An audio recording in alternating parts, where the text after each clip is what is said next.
Welcome, welcome. Back once again. How we doing?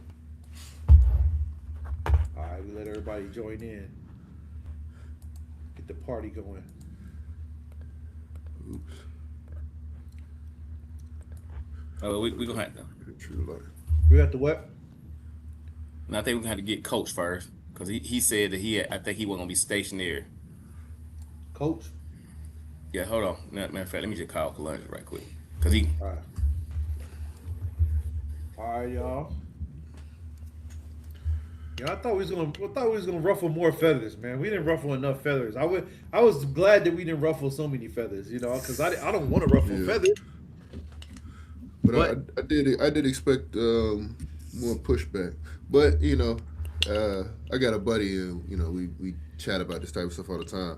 And he swears, the community at large is shifting in their perspective on these matters. So maybe that's indicative of that, man. Maybe that's just proof of what he be saying. Because I expected a lot of folks to kind of dig heels in and bring up the good old fashioned talking points and so Yeah, stuff like that. but I think a lot of people, man. I think we did a good job of covering a lot of stuff. When you have different varied views, you can't just. It's not like we sticking from one, like sticking on just one place or another. You get what I'm saying? yeah, And so, like I said, I think today would be a good time to just hear what everybody got to say because I mean everybody got something. And well, in the comments they had a lot to say. yeah. Certainly. It would seem that way. So yeah, I mean, honestly, I'd like to just kind of open it up. Kind of once we get some folks in here, let's get Yeah. some folks to call in and share their perspectives on it. And honestly, I'd like to prioritize, if we can, to whatever degree, the dissenting opinions. If the folks that disagree or took issue with any of it, I'd love to hear those perspectives also. All right. You want me to start posting link? Are we gonna invite Coach in first? He's an agreeer.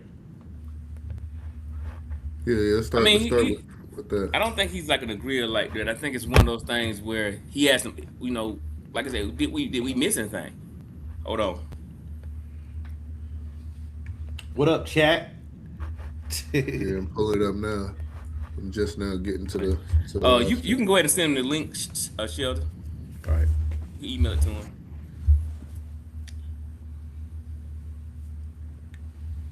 And then, like I said, but I don't think he's disagreeing. I think it's more or less like he can provide some insight because, like I said, I worked with him for a while on some projects, and I've gotten to see, what all this looks like in those different areas. But he can explain better than I can. But we definitely want to make sure we get the people in there. If there is somebody that disagree, can somebody put in the Yeah. comments if they disagree with what we said? Like, let's hear it. I want to hear that too. Exactly. Yeah. Yeah, because I like Wait. I Listen. like the back and forth a little bit, man. I love to it's good to hear that your opinion resonates with others, but I also want to talk to those that maybe I can convert to the All right. We let people come in a little bit too. Fred, what you been up to, man? Oh, you on the phone? Oh, he is. I thought he was talking with us. Let's No. see, we got people are piling in, man, and we getting more. Um, the updates on the event. We got. I'm working on two different events. Basically, we got a meet and greet coming up, and then we got Mm-hmm. a training day for people that are getting started in the firearms that need some help get some training. So I'm trying to line those up, and I'll have some dates real soon about that. So for the event in Georgia. Hey Fred, man, they had me out in the middle of nowhere last night, man. What Joe doing hunting? Cut. This man's so dramatic, bruh. Yeah, no, I'm Listen, not dramatic. Man. Nah, this man is extraordinarily dramatic. Now, albeit he hadn't been out to the property that we were at prior, but there's nothing menacing about it. Plus, we had night vision. That was the whole purpose of being out there. You know what I'm saying? What's the point of having night vision if you're not exploring new spaces? You know what I'm Nah, saying? man. Come on, you gotta get some. We're driving through a field and the grass is the high as the car, and they talking about let's get out the cars Well, the well equipped vehicles that we have here with all yeah. the guns in the vehicles and stuff, and they said let's get out and walk through this high grass. This is this the is craziest an thought I ever inaccurate. had in my life. This Listen, so first of all, Shelton was third in the caravan. So by the time we were proposing this, the Yeah. grass had been largely flattened in the driving area. But To his credit, we did want to get out the vehicle because Shelton didn't want to cross the obstacle. There's a bridge, concrete bridge, and as you approach it, there's a hole probably this big, you know, just into nothing. And so he didn't want to take the truck over that. We ended up No, taking the trucks that's over that. not true. I wasn't the Yes, one it that didn't want is. to. Anyway, Well, it was you. It was you and Ben. It was you and Ben. It was you and Ben. okay, don't try to blame it on me. Okay, I'm about to send him the invite. Yeah, Fred, man, they was trying to do me in, man. Well, Yeah, look, that's one thing about exploring the world. That's what Yeah, happened. Use the night vision, that thermal, man. I'm telling you, make your life a whole lot easier. man. listen, he had both of them too. I said, listen, scaring the horizon Yo, if you're worried about predators. listen, the funny part is like I got the night vision, right? Night vision is good, but the thermal, since it has that 2.5 zoom base zoom on it, like I'm hearing stuff moving the grass right in front of me. Mm-hmm. And so I got the thermal trying to look down to see this stuff, and the thermals is too close. You know what I'm saying? So I'm like, oh, this is stupid, man. I need to get up out of here, man. Tell Oh, I you, was so but stressed, man. And but then I but lost my honestly, glasses. Like, did you find them? no, I did not find those glasses. Damn. I see, because I had them on my head because it was so like the humidity out there was like it was fogging up, and I was looking through the night vision and I was looking through the thermal, and so I just had to put them up on top of my head, like right here, and then I don't know, it was just a commotion. It was a lot of stuff going on, so Damn. Well, at Yeah, I least you get got to it. see the difference between that kind of the real world performance, so that night vision and thermal. Because Yeah. that's what I swear. Like thermal is dope, but it's not for moving around. It's for it's not. scanning It's for and scanning. spotting stuff. Yeah. Yeah, And it like I said, def- you got to try it in all environments, man, because you got to see how strong or how weak it is. And like I said, all thermals are not made the same. no, Don't let nobody and fool you. even at the farm, the reason why I like the farm better is because it was a lot of flat land, right? And you could see 200, See 300 far, yards right?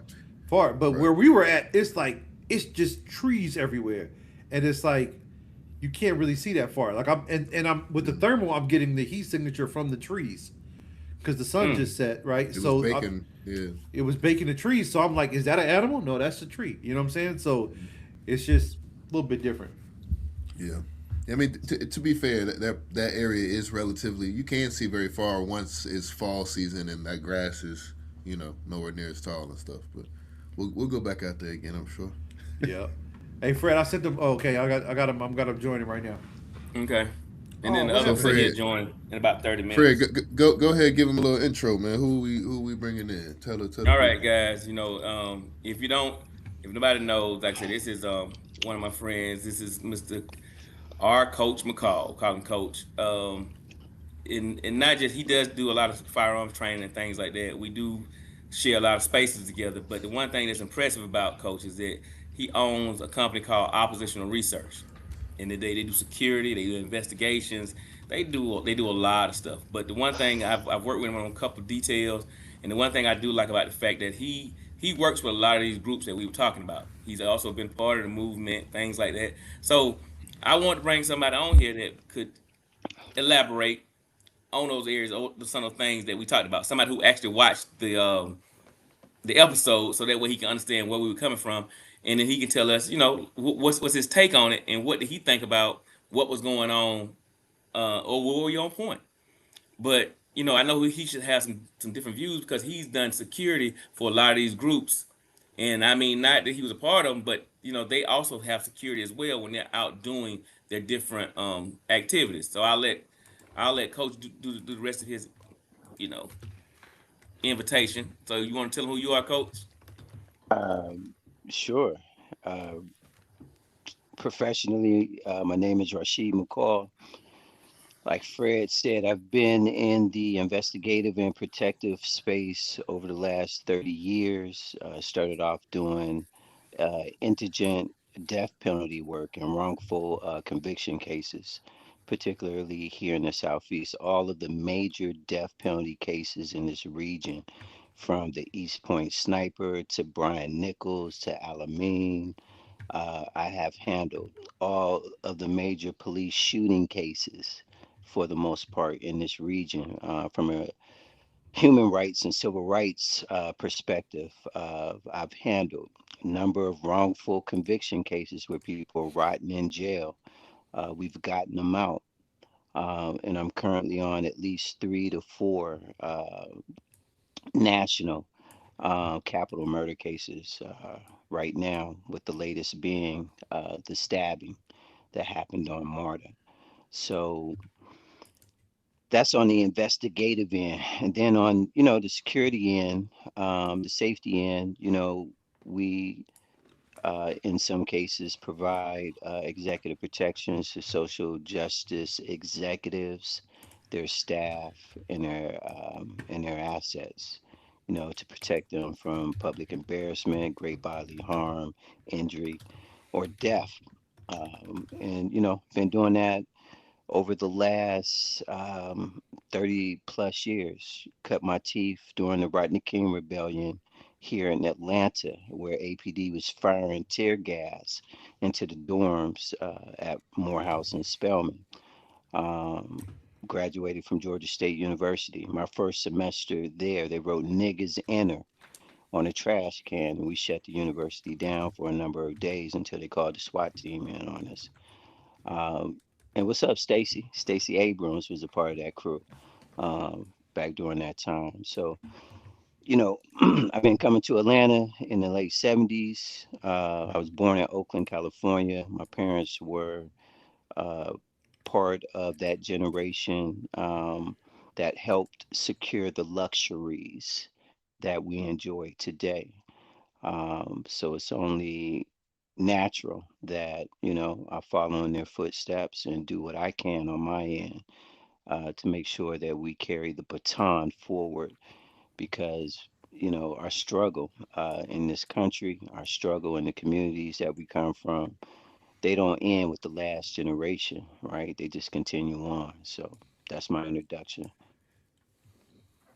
Okay. So we got any? So so Go ahead. so after watching the podcast, I mean, did it come across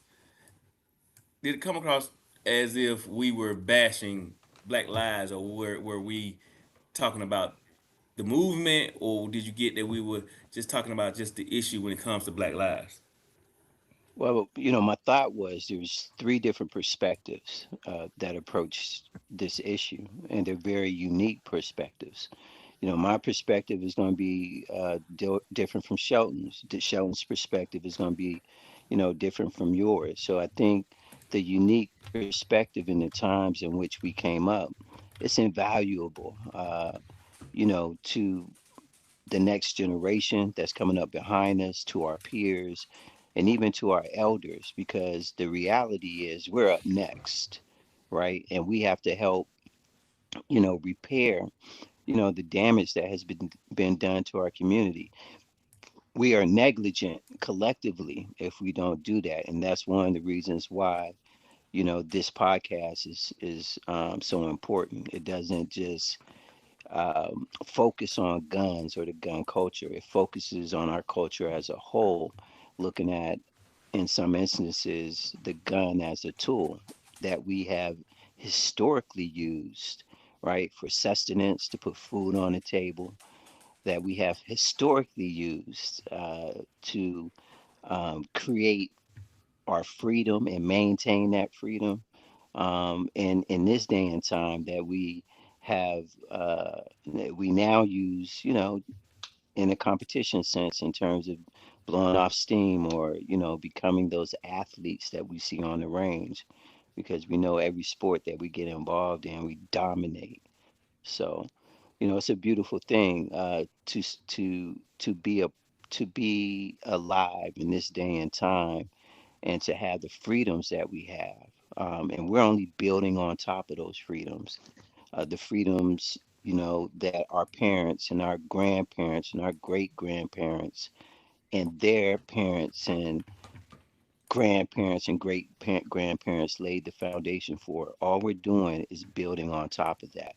And y'all are a part of that, as well as I'm a part of that, right? Um, so I think the podcast, in my opinion, touched on those different struggles and those different aspects of where we where you guys come from individually, and it was inspiring because they're all different stories, but we're trying to get to the same place, and that is to build up and restore the communities that have been degraded, um, since we've been, up and coming. Whether you talk about the crack epidemic or whether you talk about, the legalization of marijuana, which is destroying our communities, right? In our generation, it was the crack epidemic. Now they have legalized marijuana. We don't know the impacts that that's going to have, going into the future. Wait, But yeah, let's tap into that. I was gonna say I think we should unpack that because there's been some news in that space as it pertains to 2A, right? With I think there was a case. I have to pull up the details, but uh, an individual was arrested, had marijuana, I think, in the home, admitted to using it periodically, I think, for stress release. I think he said, um, but Supreme Court ruled that he was not a unlawful user, as it's written on the 4473, and that the right, spirit of that law was in the time when it was written was that it was for drunkards, basically folks that were so drunk that they were a menace to society and to themselves. And I guess they said that if we apply the same to this man's marijuana use, mhm. the two don't line up. And so that is, I think, some type of legal precedence that a lot of people are stemming on. But I think it means something for the 2A community as well as our community. So you say that Yep. it's But been he's saying harmful. that. But yeah, he said just the use of marijuana, Correct. not the gun. Correct. So can Right. you elaborate on how you feel like the use of the legalization of marijuana has been damaging to our community? Well, we know in our generation, Fred and I's generation, because I might be a little older than y'all. I believe y'all in y'all, late 30s to early 40s. But in our generation, it was used as a weapon of mass incarceration, right? Mm-hmm. To lock our brothers and sisters down and to keep them up under papers. Along with that mass incarceration came probation and all the things that came with, right, being The locked system. up or being placed on probation. And we know that uh, a lot of people, a lot of athletes, Jordan, um, profited off of that, profited off of our mass incarceration, but yet and still we're running out there to buy Jordans. You know what I mean? Mm-hmm. So as it relates to marijuana, um, so as I started to see the country move in a direction in which they were legalizing the substance, it concerned me. It concerned me because uh, I looked at it in the way that I looked at cigarettes. When I was young, coming up, I could go to the store. My mom used to send me to the store to buy cigarettes, and Mm-hmm. ultimately, she died recently of that addiction, Mm-hmm. right? And the way that it ravaged her body. And all these states, right, got all this money as a result of that, but it didn't trickle back down into our communities. We watched our loved ones die, right, in our hands over those addictions. And even Biden, on his way out, he didn't outlaw menthol, right, which was primarily marketed to our community, but every other flavor he outlawed. And, we have to be clear in terms of policy that affects us on the macrocosm, but we Mm-hmm. also have to be clear about policy that affects us on the microcosm, right? On the everyday interactions Mm-hmm. that we go through. And marijuana is up and coming. We don't know what's in it. We don't know the long-term effects that it's going to have on the youth, on our generation. And there will come a time where there will be a reckoning with uh, you know how once again it has ravaged our bodies, and then once Mm-hmm. again payments are going to go out. It's going to trickle out to the states, and we will never be compensated for the hundreds, if not hundreds of thousands of lives that that particular product is going to take. um, so I see it similar, to the cigarettes. And I think, if we're about this lifestyle in terms of, these tools that we handle, whether it's for recreation, whether it's for sustenance and honey, or whether it's for defensive purposes, we should not be in a mind altering state when dealing with this technology. And in my field, when you on. There are no days off, right? We wake up with this tool, we train with this tool every day. um and so for me, drinking, smoking, the whole nine, that's not an option for me based on the work that I do The lifestyle. professionally. And quite frankly, you got to make your own choices, but we have to be aware, and we have to be a little suspicious about the legalization of this marijuana and how it's sweeping the nation, but also how you could get caught up, particularly if you're running to these dispensaries, giving them your license, because that's on the federal level, but you also have these municipal and local and state laws that have their own laws, and for the majority of us, we can't afford the litigation that goes into fighting those type of charges. So my position is, we should train more instead of smoke more. I can certainly agree with that. I think that was a bar there at the end, man. I think I definitely agree also with the method, the means by which they extract cash and revenue, and I think it's interesting because in the illegal market, so you could argue that individuals, do stand to, or at least have an opportunity to make money. However, you still, are faced with the risks of the system that you mentioned initially, right? Right. As opposed to now, where I think some people, or at least advocates, probably would argue that, okay, well now we got testing, and I mean, it's cleaner, it's safer, and we do a little tax for the city, or whatever else. But you've removed all that money from the community. As far as the harmful effects, I can't really speak to it. I think I'd be curious actually, because I mean, like you said, y'all are older than me.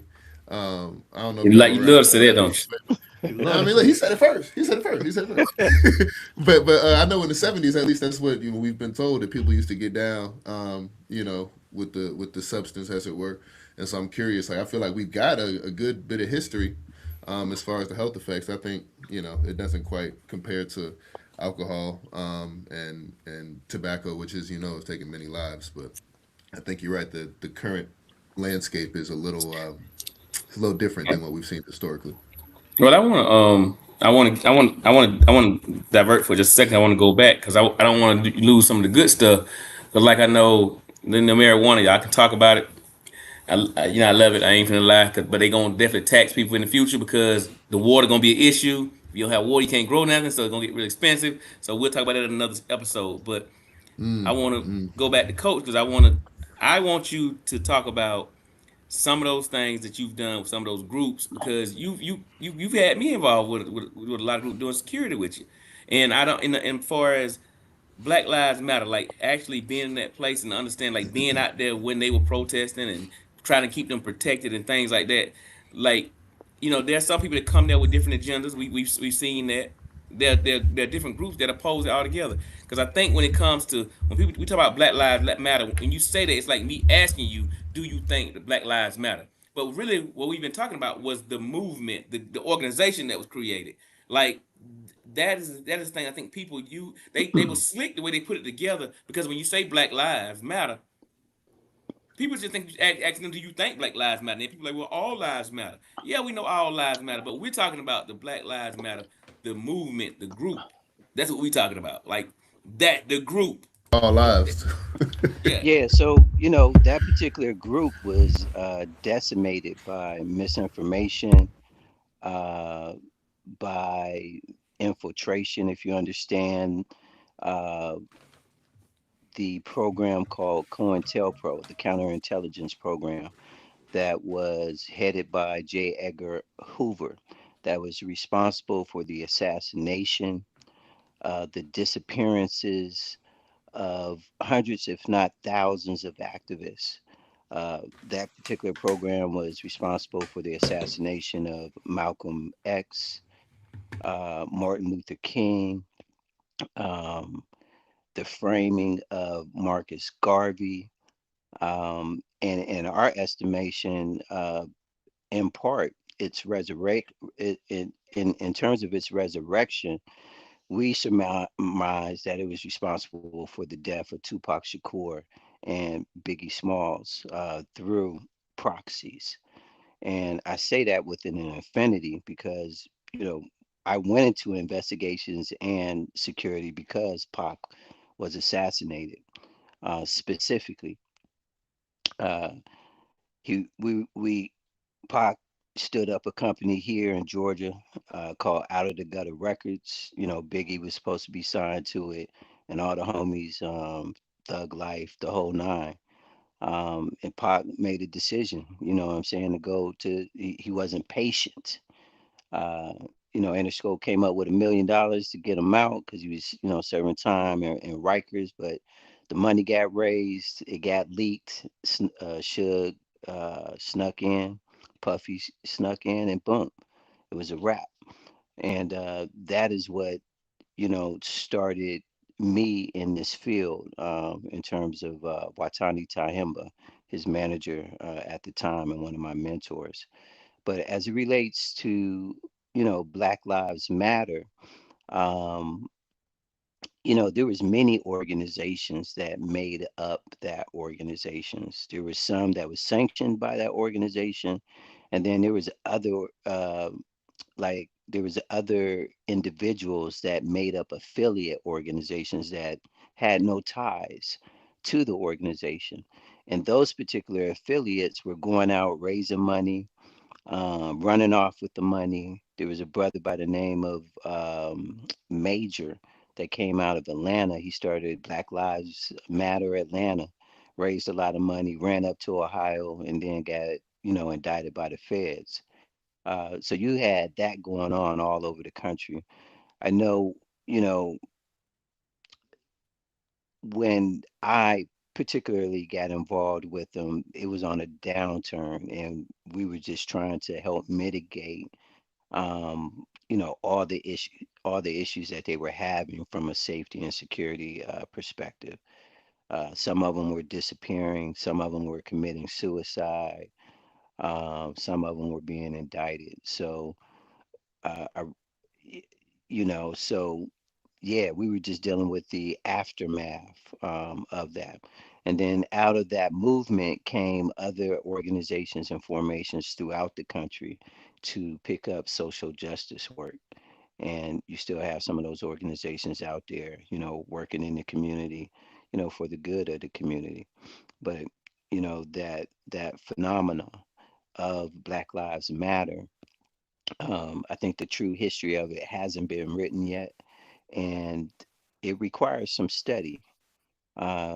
Everybody shouldn't believe what they hear because a lot of what was put out there was propaganda. And if you just run with that propaganda, not only are you doing yourself a disservice, you're doing the community a disservice too. Because we have to speak from a position of truth and not conjecture. I certainly agree with that. I think objectivity is far too absent from a lot of folks. It just seems that people, like you said, buy into the propaganda in whatever form. I always say that people just kind of stop reading after that headline. But I'd be curious. So you mentioned kind of the organization, and obviously, I think I think with your profession, you are acquainted with the systemic perspective on whether or not Black Lives Matter.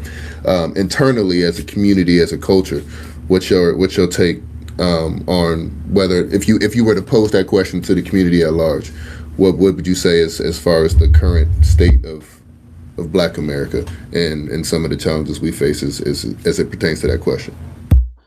Man, my position has always been that our community as a whole and us as individuals, we're suffering from a lot of intergenerational harm. And I heard that in the excuse me, I heard that listening to the podcast with regards to Fred when he was talking about the passing of his grandmother a couple of months before he got out of high school, when Shelton was talking about how the whole family coalesced around him and he was taking care of it.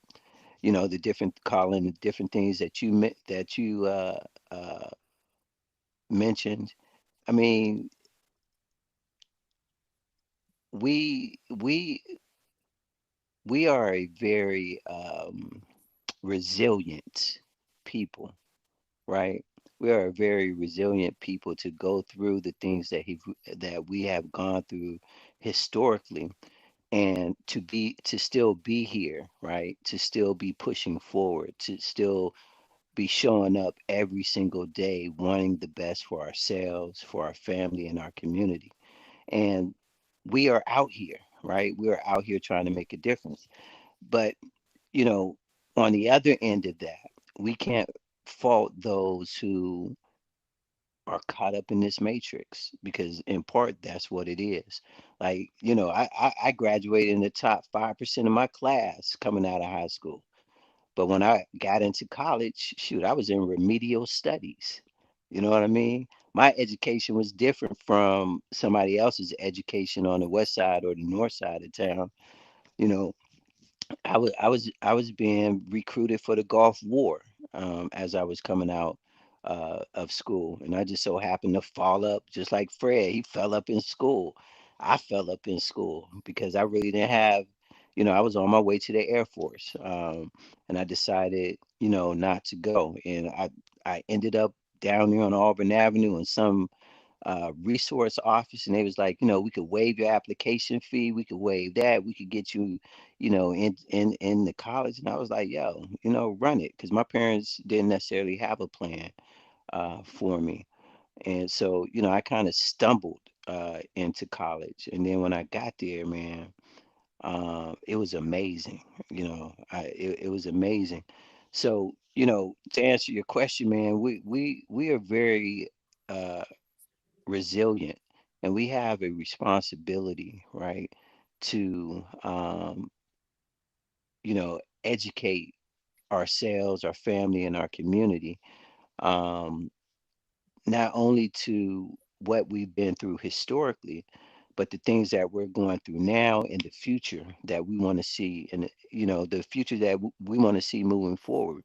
Because now we're becoming of age where, the little homies are looking up to us. We're becoming elders, in the next 10, 20, 30 years.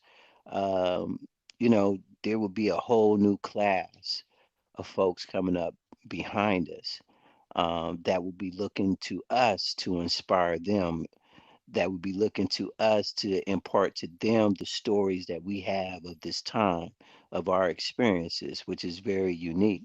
Um, Even when you look at the political environment, right? I have never, ever, we are in the midst of a low level civil war right now. If people do not understand that, again, we are in the midst of a low level civil war right now. And the reality is, every civilization has a beginning and every civilization has an end. And the question is, if you wake up tomorrow, are you prepared, right? Are your children prepared? Is your family prepared? Is your community prepared? Do you know the neighbor in front of you, to the left, to the right, the neighbor behind you, right? Are y'all a unit, right? Do you know what they're capable of, or what type of supplies that they have? When I think about that, I think about the nest concept, as Yeah. promoted by NAGA, or I think about survival sisters, right? So I think, we have a big responsibility in our community, and this platform right here. Some of the topics that y'all talk about in terms of, go bags and the whole theory behind that and the different equipment, man. Y'all just don't understand how much information, how much good information y'all are putting out to the community, and how many lives y'all are touching for the good, because Yeah. there's a storm coming. Yeah. Well, Yeah. you said we're in a low level civil war, and we talk about our go bads. Those are the physical, but in like in this episode, we're talking about preparing your mental too, right? Right. Now for that Civil War, the powers that be to not have that happen, they got to keep us divided. They got to keep us distracted as well. And when we talk about that Black Lives Matter thing, I saw that was a excellent time of execution of division of the country, right? So we got to be careful. We're learning from the past, and we're seeing, okay, we're cooking over here. Just be careful. Something may happen soon, and people are going to start pushing it, and it's just to divide us. So Right. that civil war won't happen. As long as we're divided, then we're never going to unite. And I'm not just talking about our people. I'm talking about all people, Right. all citizens of the United States. So we gotta be conscious of that, and we're equipping our mind to look out for those situations. Absolutely. I agree with that 100%. You know, we're one people, and historically, when you look at the historical record, division is everywhere. And it's in my opinion, it's not so much about, the black, white, or ethnic issues anymore. It's about the haves and the have-nots. That is where we are now. It's all about the haves and the have-nots. And what we do see is a sector of society getting super rich and the rest of the society getting super poor. And then that is where that divide and conquer is coming in, right? Where they're creating these new classes of people as a buffer. And we have to be very careful about that. Because at the end of the day, you're absolutely right.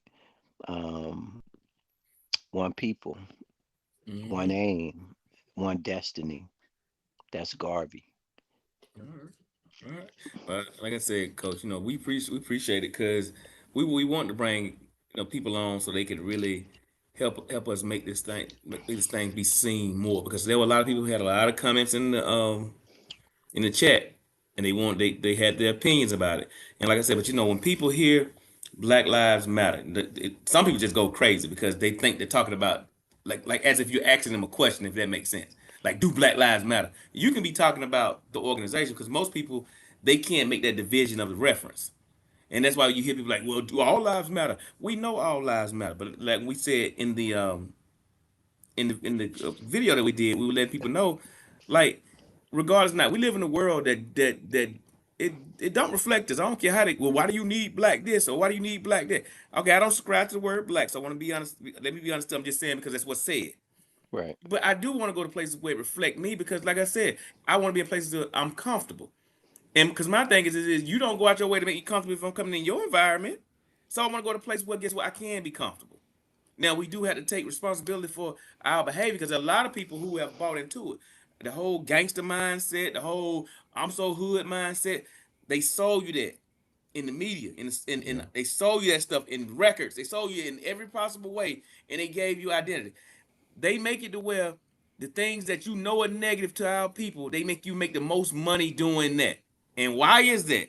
Because guess what? You don't have kids saying, I want to be doctors, I want to be lawyers, I want to be businessmen. You want to be the next Jay Z. You want to be the next Pooh Puffy. Shiesty or whoever.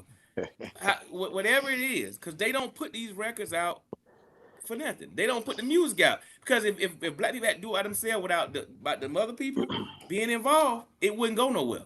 They saw that back with all the black artists back in the day. Yeah. Without them having a record company to help push their stuff and market it, it doesn't go anywhere. Yeah. But yet you wonder why the environment. How can environment be different when all you rap about and all you hear in the way, even on social media, we do gun stuff on social media. But guess what? People don't get an opportunity to really engage with it because they suppress it. That's right. But now That's right. if it was something involved with a gang or black people running down the street with guns, guess what? It can get a million followers and never get shut down. So it's Hey, kind of that. funny Yeah, how that's the system, man. It's been that since day one. Since we've been, I remember being in high school and the social media at the time was Yo MTV Raps and uh I celebrated when I made it to my 18th birthday. I celebrated when I made it to my 21st birthday, and when I made it to my 30th birthday, I was like, damn, I thought I was supposed to be dead because that was being driven in me as a young person into my teens, into my 20s. You know, propaganda is very powerful, but I think in this day and age, I think with the emergence of AI, we have the ability to influence that at this point in time. So, Yeah, um, coach, that's important. You say that. You said how you thought I was the same way because I grew up with a lot of death around me. I didn't see mhm, many of my cousins and stuff like get it to a 19 or 20. They died young. So when you have that mentality of like I'm not gonna live long, imagine the type of decisions that you make. You yes, don't make lifelong decisions. You don't make decisions for 10 years from now. So if a lot of us have that mentality where it's like we just live into for a few years, yeah, it's you dangerous. you you feel a little invincible because I could remember those times. Yeah, I could definitely remember those times, but we weren't necessarily banging. We was on some other shit. Yeah, even it doesn't have to be banging. It's just been like the way you moving. Right, Like you're not thinking about like your future. You're not thinking about that. Like it's just some reckless stuff. You could be using drugs. You could be partying and not studying. Because why are you studying? You're not gonna live long. You know. right. So Good point. Yeah. Good point. So, but now I definitely appreciate you, Coach. I want to tag in. I hope you stay on the chat because we're gonna have people. As we get later, we're gonna have different people on. Maybe you can drop some knowledge on us. Yeah, yeah. I want to stay tuned in, man. yeah, we're gonna Okay, bring you okay. back, man. Can you bring Doc on for me? So yeah, I'm new to this. Do I do anything on my end? yeah. I think you You gotta. can just log it out. Okay, Get it going. copy that. I Thank, appreciate the thank you, Coach. invitation. All Yes, right, sir. man. All right. I don't know what happened, Colin. Yeah. Hello, Peace. hello. Doing? How Do you I do anything doing? on my end? Peace, my sister. Peace, peace. I think we got you some got something else feedback. go? There we go. You're good. Okay. All right. All right. So, Doc, we I'm gonna let you introduce yourself so I can go on it so we can tell you what we. Well, let me tell you what we're talking about so you can really be clear. So we're talking about do Black Lives Matter. Now in different when you say that, people take the whole term and they want to take it like we're talking about do Black Lives Matter, but a lot of times people are talking about the movement, the group, the organization. And Yeah. so the thing about it is we had a big talk about systemic racism. We talked about everything that we've been through, and do they really matter? And then how much do we matter to each other? Now I know you in the movement. I know you're a part of what's going on in the world, and so like I said, we really were looking for people that were going to be able to help add to it, or even show us where we feel like we messed up, or learn something new. Because I think a lot of people are scared to talk about this subject because they don't want to be ostracized or for somebody to come back on them later. You're So right. I brought you on because it's a female viewpoint because we can always have males on, but I wanted them to hear from you. And what do you Yeah. think about what was said and what we're doing? Yeah, I don't have a problem being ostracized. I'm good with it. I can rock with it all day long. But so I'm the regional commander for Fred Hampton Gun Club. And last, I was out in South Carolina not too long ago with the Panthers of Florida. And believe it or not, Black Lives Matter actually was there. They just didn't get publicized for it. So, but they came up 40 deep, and they came out there with their little signs, what they was gonna do, and we looked at them with our ARs and was like, "What you gonna do? what you gonna do with them little signs?" Yeah, but you know what? When it comes to the actual organization itself, all I hear is the funding issues. They had a lot of scrutiny over funding. A lot of people were talking about how some of the grassroots organizations, the smaller chapters, had a problem with the larger general chapter funds and how they were coordinating business. So it was just falling apart. Not to mention you had the whole LGBTQ wrapped up in there as well with the people that created the organization. So, I mean, it was like, in my idea, it was doomed to fail. I mean, it's still going. Don't get me wrong. It's still going, but that's hard for black folks in general to wrap around all of that, you know? We're Yeah. quick to let you go when we find out there's LGBTQ money issues, especially money. Don't mess with our money, boy. And so I guess That's that's what facts. that you know, and like I said, I think that's a sentiment from most people when it comes to the organization itself. You know what I'm saying? But I think now, like if we were to move to, you know, Black Lives Matter, like do they matter? Like I'm asking the question, not even about the group. Like, you know, and the thing about it is, like I said, no, we had the conversation where we talked about everything, but the main thing was that Colin made a statement. He was like, 30 people can get killed, black people can get killed in Chicago by a black person, and it don't get the same coverage as it would if a cop did it. Right. And that was an issue. Because my thing is like, at what point do we hold us responsible when you know you saying that it's playing out to where if you don't care about you, why should we care about you? And it's That like part. when you're fighting this battle, it's like you're fighting a battle and somebody open it. It's like pouring water in the sink and the drains open. Because it's like, yeah, you can say Black Lives Matter, but yeah, look how you do people. It's like in the Yeah, you don't music. live it. Yeah, yeah, you don't Yeah. live it. It's in the music, it's in everything. And I know it's specific people, but just give me some of your thoughts on that stuff. Well, our biggest problem is us. You know what I mean? We might have a police officer out there that does this or this or that, and we handle that social injustice issue. Of course, we go take care of that. But at the end of the day, if we do not get out there and actually get tables put up, talk to the youth, get people before they get to the school to prison pipeline, get to them before they get on crack, get to them before they get out with the gangs. You know what I'm saying? You got to talk to the young kids and let them know, say, hey, these are your options, right? Like my chapter is going to go out here in Atlanta, and we're going to go out and we're going to have a table out there. We're going to talk about jobs, and we're going to talk about local gun rights and laws and state laws. And how does they say I don't want to vote because it don't matter, right? But you got to make it matter to them. You got to show them, what do your local laws, how does it actually affect you? Maybe you might not get into college because they made a law or change. You know what I mean? So it's like we have to actually recognize that we are a problem amongst ourselves.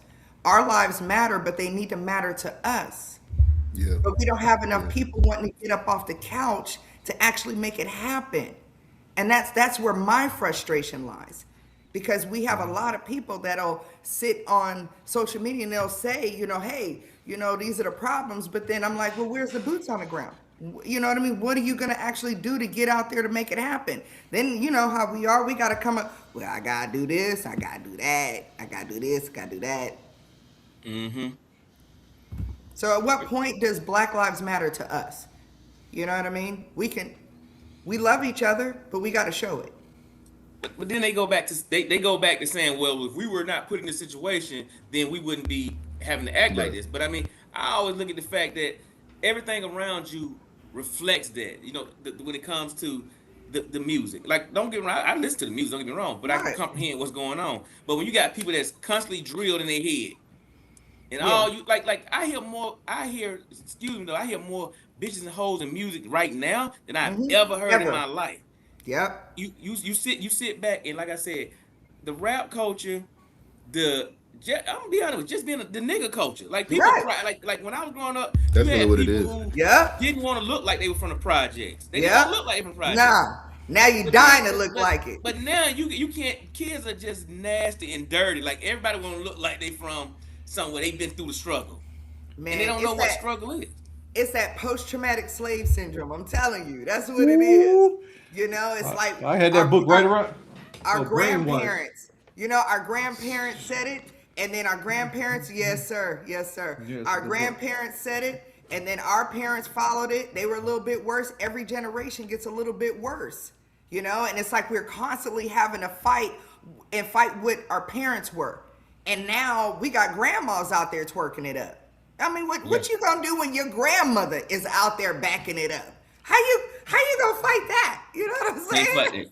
might be You fine know? too, Doc. She might be fine. Might be fine, though, Doc. See, Fred, you part of the problem. Yeah, you Oh are my part of the God. problem, Fred. Right. But you know what? In real talk, I'm gonna use this opportunity to say this. We got a lot of sisters doing a lot of wrong out here. I'm not gonna Yeah. lie. In my honest opinion, a lot of this could be fixed by women. Yeah. Yeah. A lot of this could, because men will follow after what? They want to follow after the woman. Right.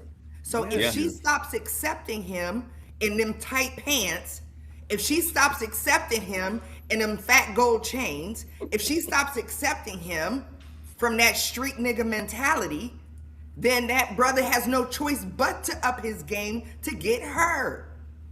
So if Yeah. she stops showing her body and everything she got to him, she might be able to get a little respect. He might come at her just a little bit differently. Yeah, but that takes a while though, and Yeah.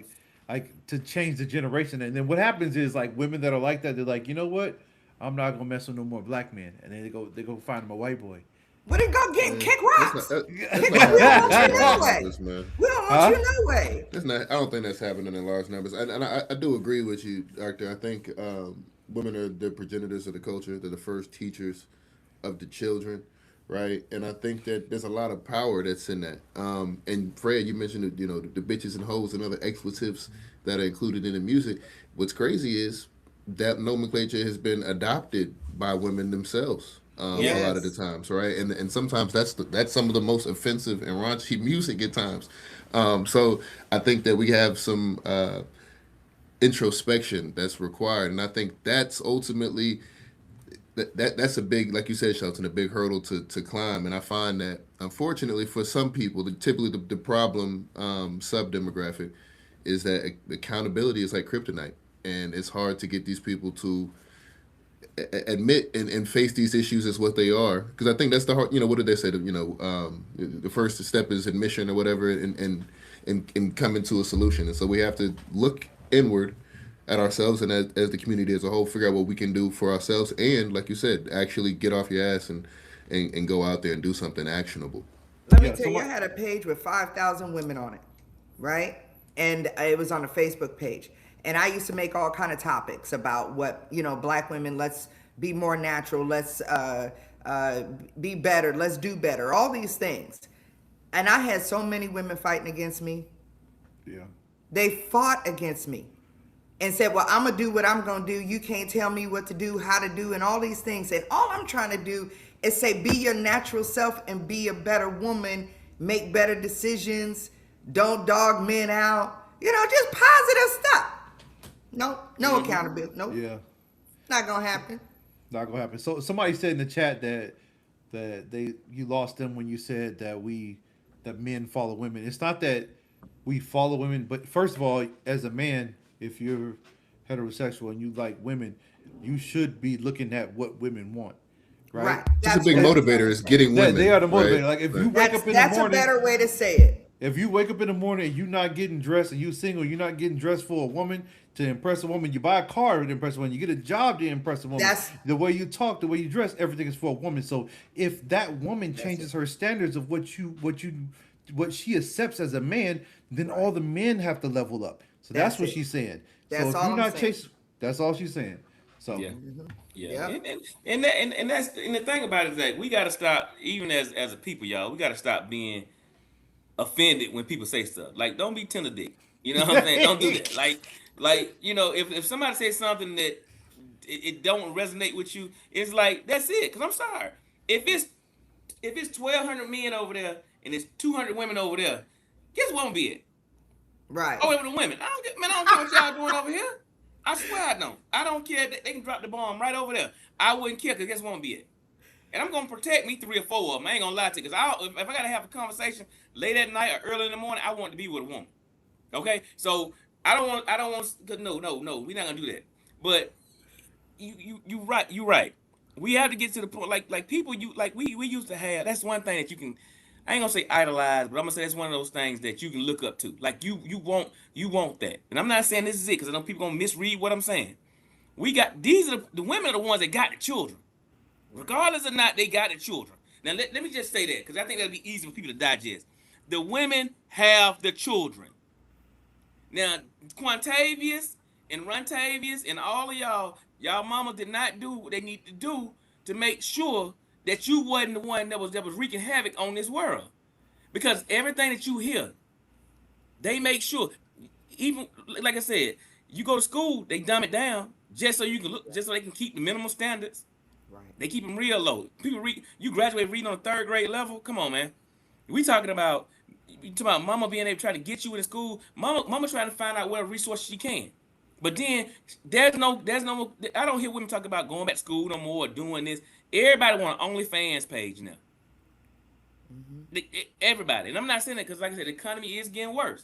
Even though people don't see it, because people are using credit right now instead of using money, the economy getting worse, and people are going to lower levels to do a whole lot of stuff. Social media, it promotes, especially if it look like us, it promotes BS. There was just an article I seen where they were saying that 50%, there are 50% more people that get suspended from social media than, blacks than whites.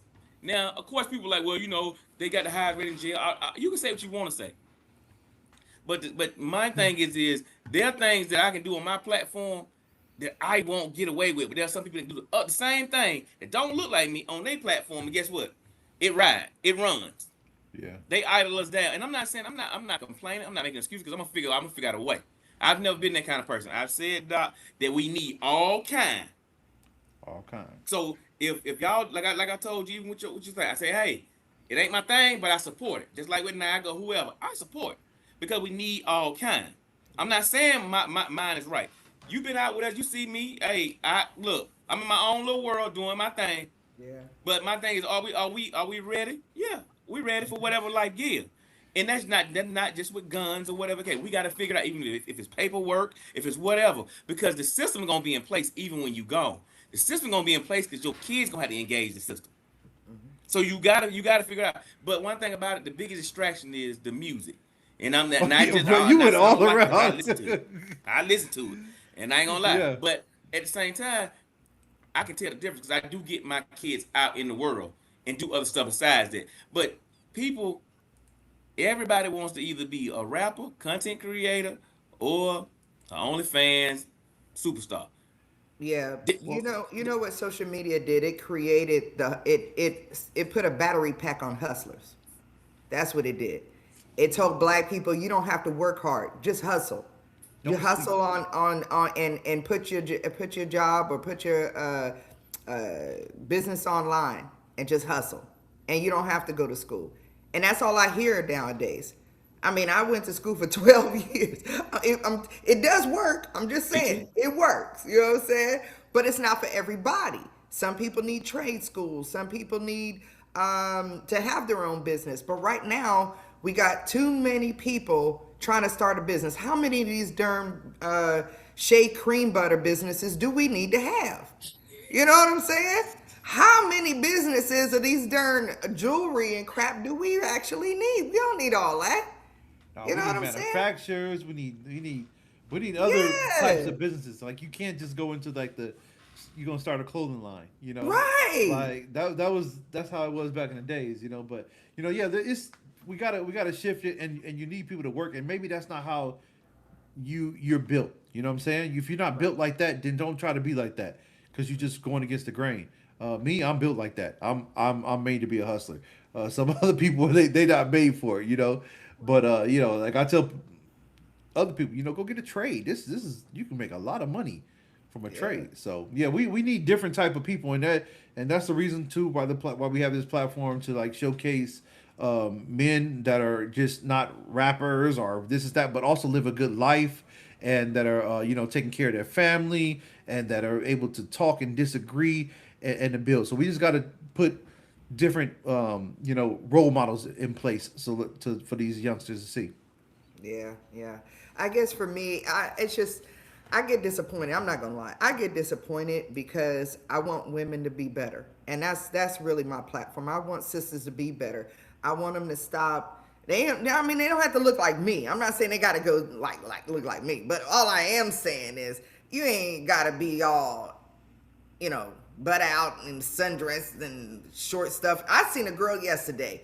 her whole butt cheek was out, and a little tiny suit on and everything. And I'm just like, man, it's like, what are we doing out here? Why are we showing everything we got to the, you know what I'm saying? It's like, Because that's all they got. If that's all they That's got, all they got. that's all they got. If all you got is cheeks. You're not gonna get any respect though. But then you wonder why the brother talks like this. Is, oh, you should talk to me, with respect, even though you're not coming out of the house looking respectful. Right. Don't objectify me, but you objectify Yeah. yourself with your behavior. Yeah, I can look. But hey, I can look. I'm a man. I can't speak on these matters. But I look right. I look like this HOE, but don't treat me like the HOE. Yeah. You know? I'm Right, gonna but if mute I you, look Fred. like a fireman, you're gonna ask me to put the fire out. Fred, don't say Sure. that. Don't say that, Fred. Don't say that, Fred. Fred said he trying to find where she at.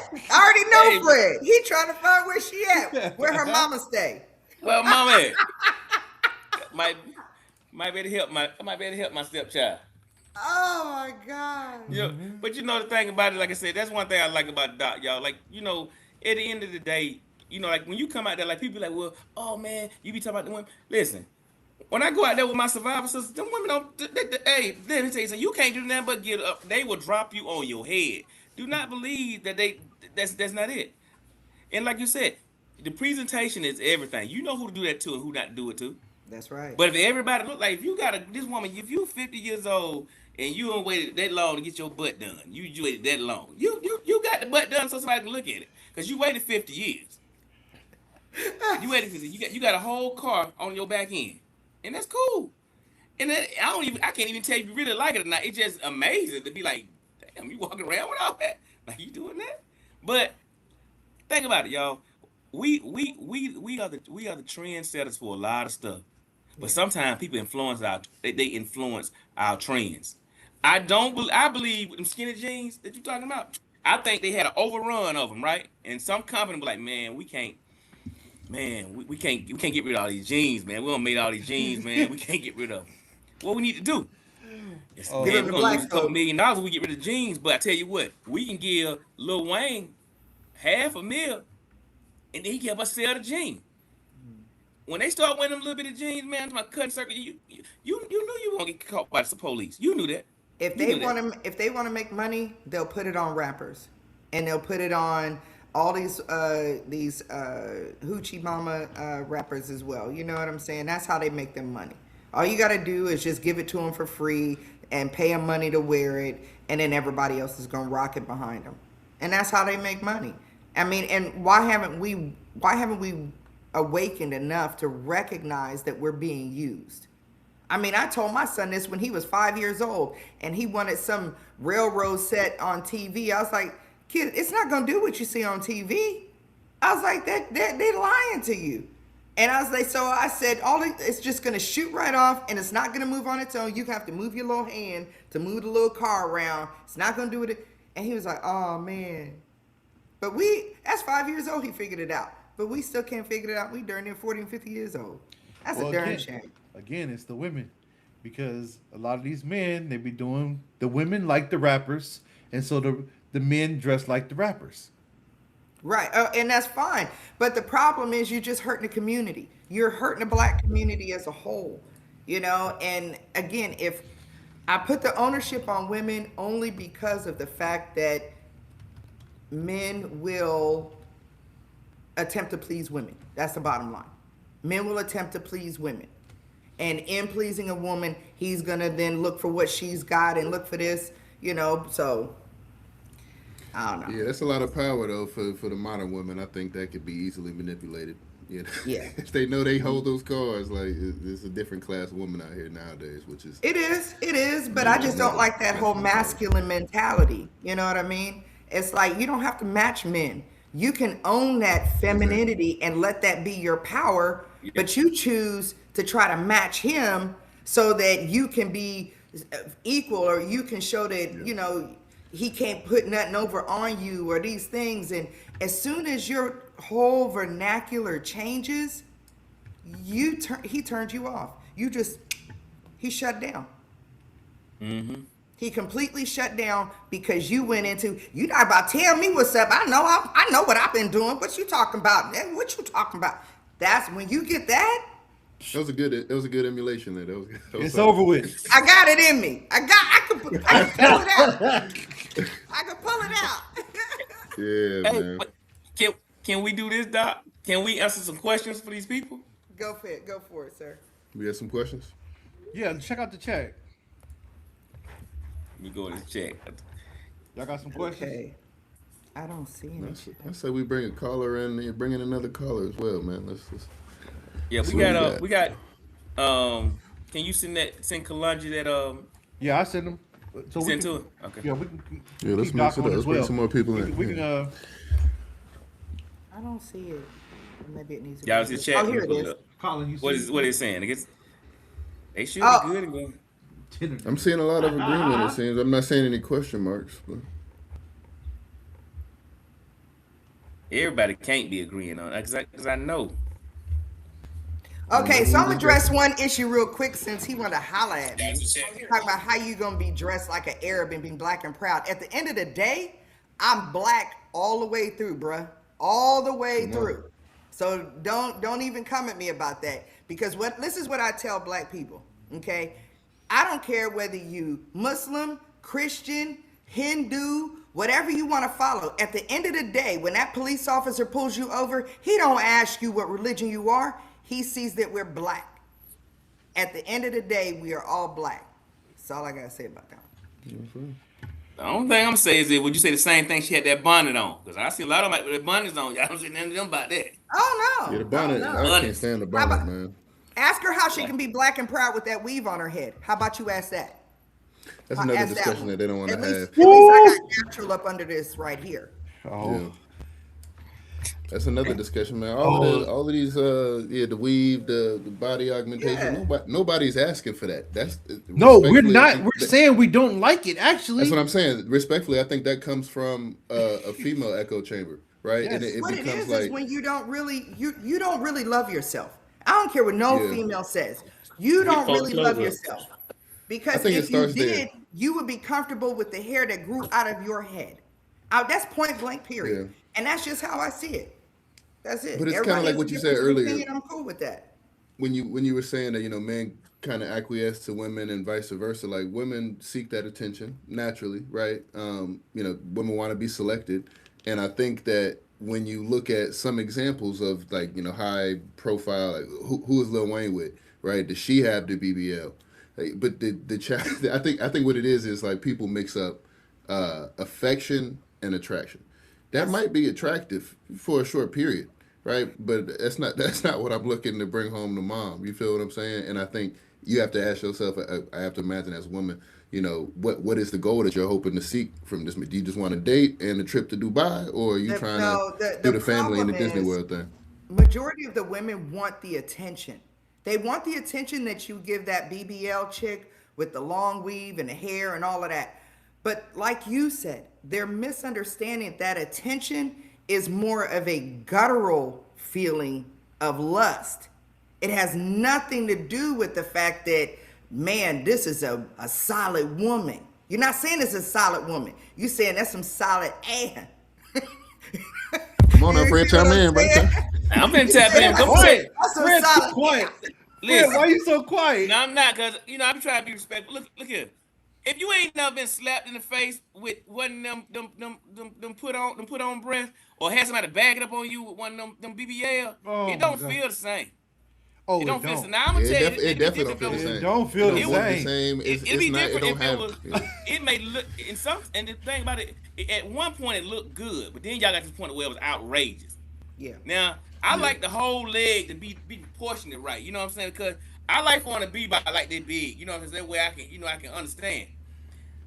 Cause that make you strong as a man. You know what I'm saying? You got something you can work on. But Yeah. the thing about it is, like, men like they don't want their women all to look alike, man. That's right. Like you got to have some different stuff. That's it. variety. Like I said, that's something internal, man, that you have truly, honestly taken on. Because most of them know. Would I want to keep one of those? No. And I That's think catch and that's release. the That problem. ain't keeping. Because at the end of the day, Recreational use. if you need that much Yeah. attention from me, Right. you need that much attention from every man. But One thing about it, here's the thing though, when you have that woman that you respect, right? She walks out the door with you, and you break your neck. You break your neck to see that chick over there that looks like that. She wants that same attention, but what she gets is, "Oh, sweetheart, you look nice today." Oh no, I want you to break your neck, like break your neck. You know what I'm saying? So then she's like, "Well, let me do and make the changes that makes him." And then she changes her hair and she puts the weave on, she puts the makeup on, and then the brother says, "Man, you look good, babe. You look good, right?" So then after that, she keeps going and she keeps going, and next thing you know, you're like, "Babe, why you keep dressing like that? You like it?" Well, Yeah, but- not really. Well, you keep at some turning breaking point- your neck to see it.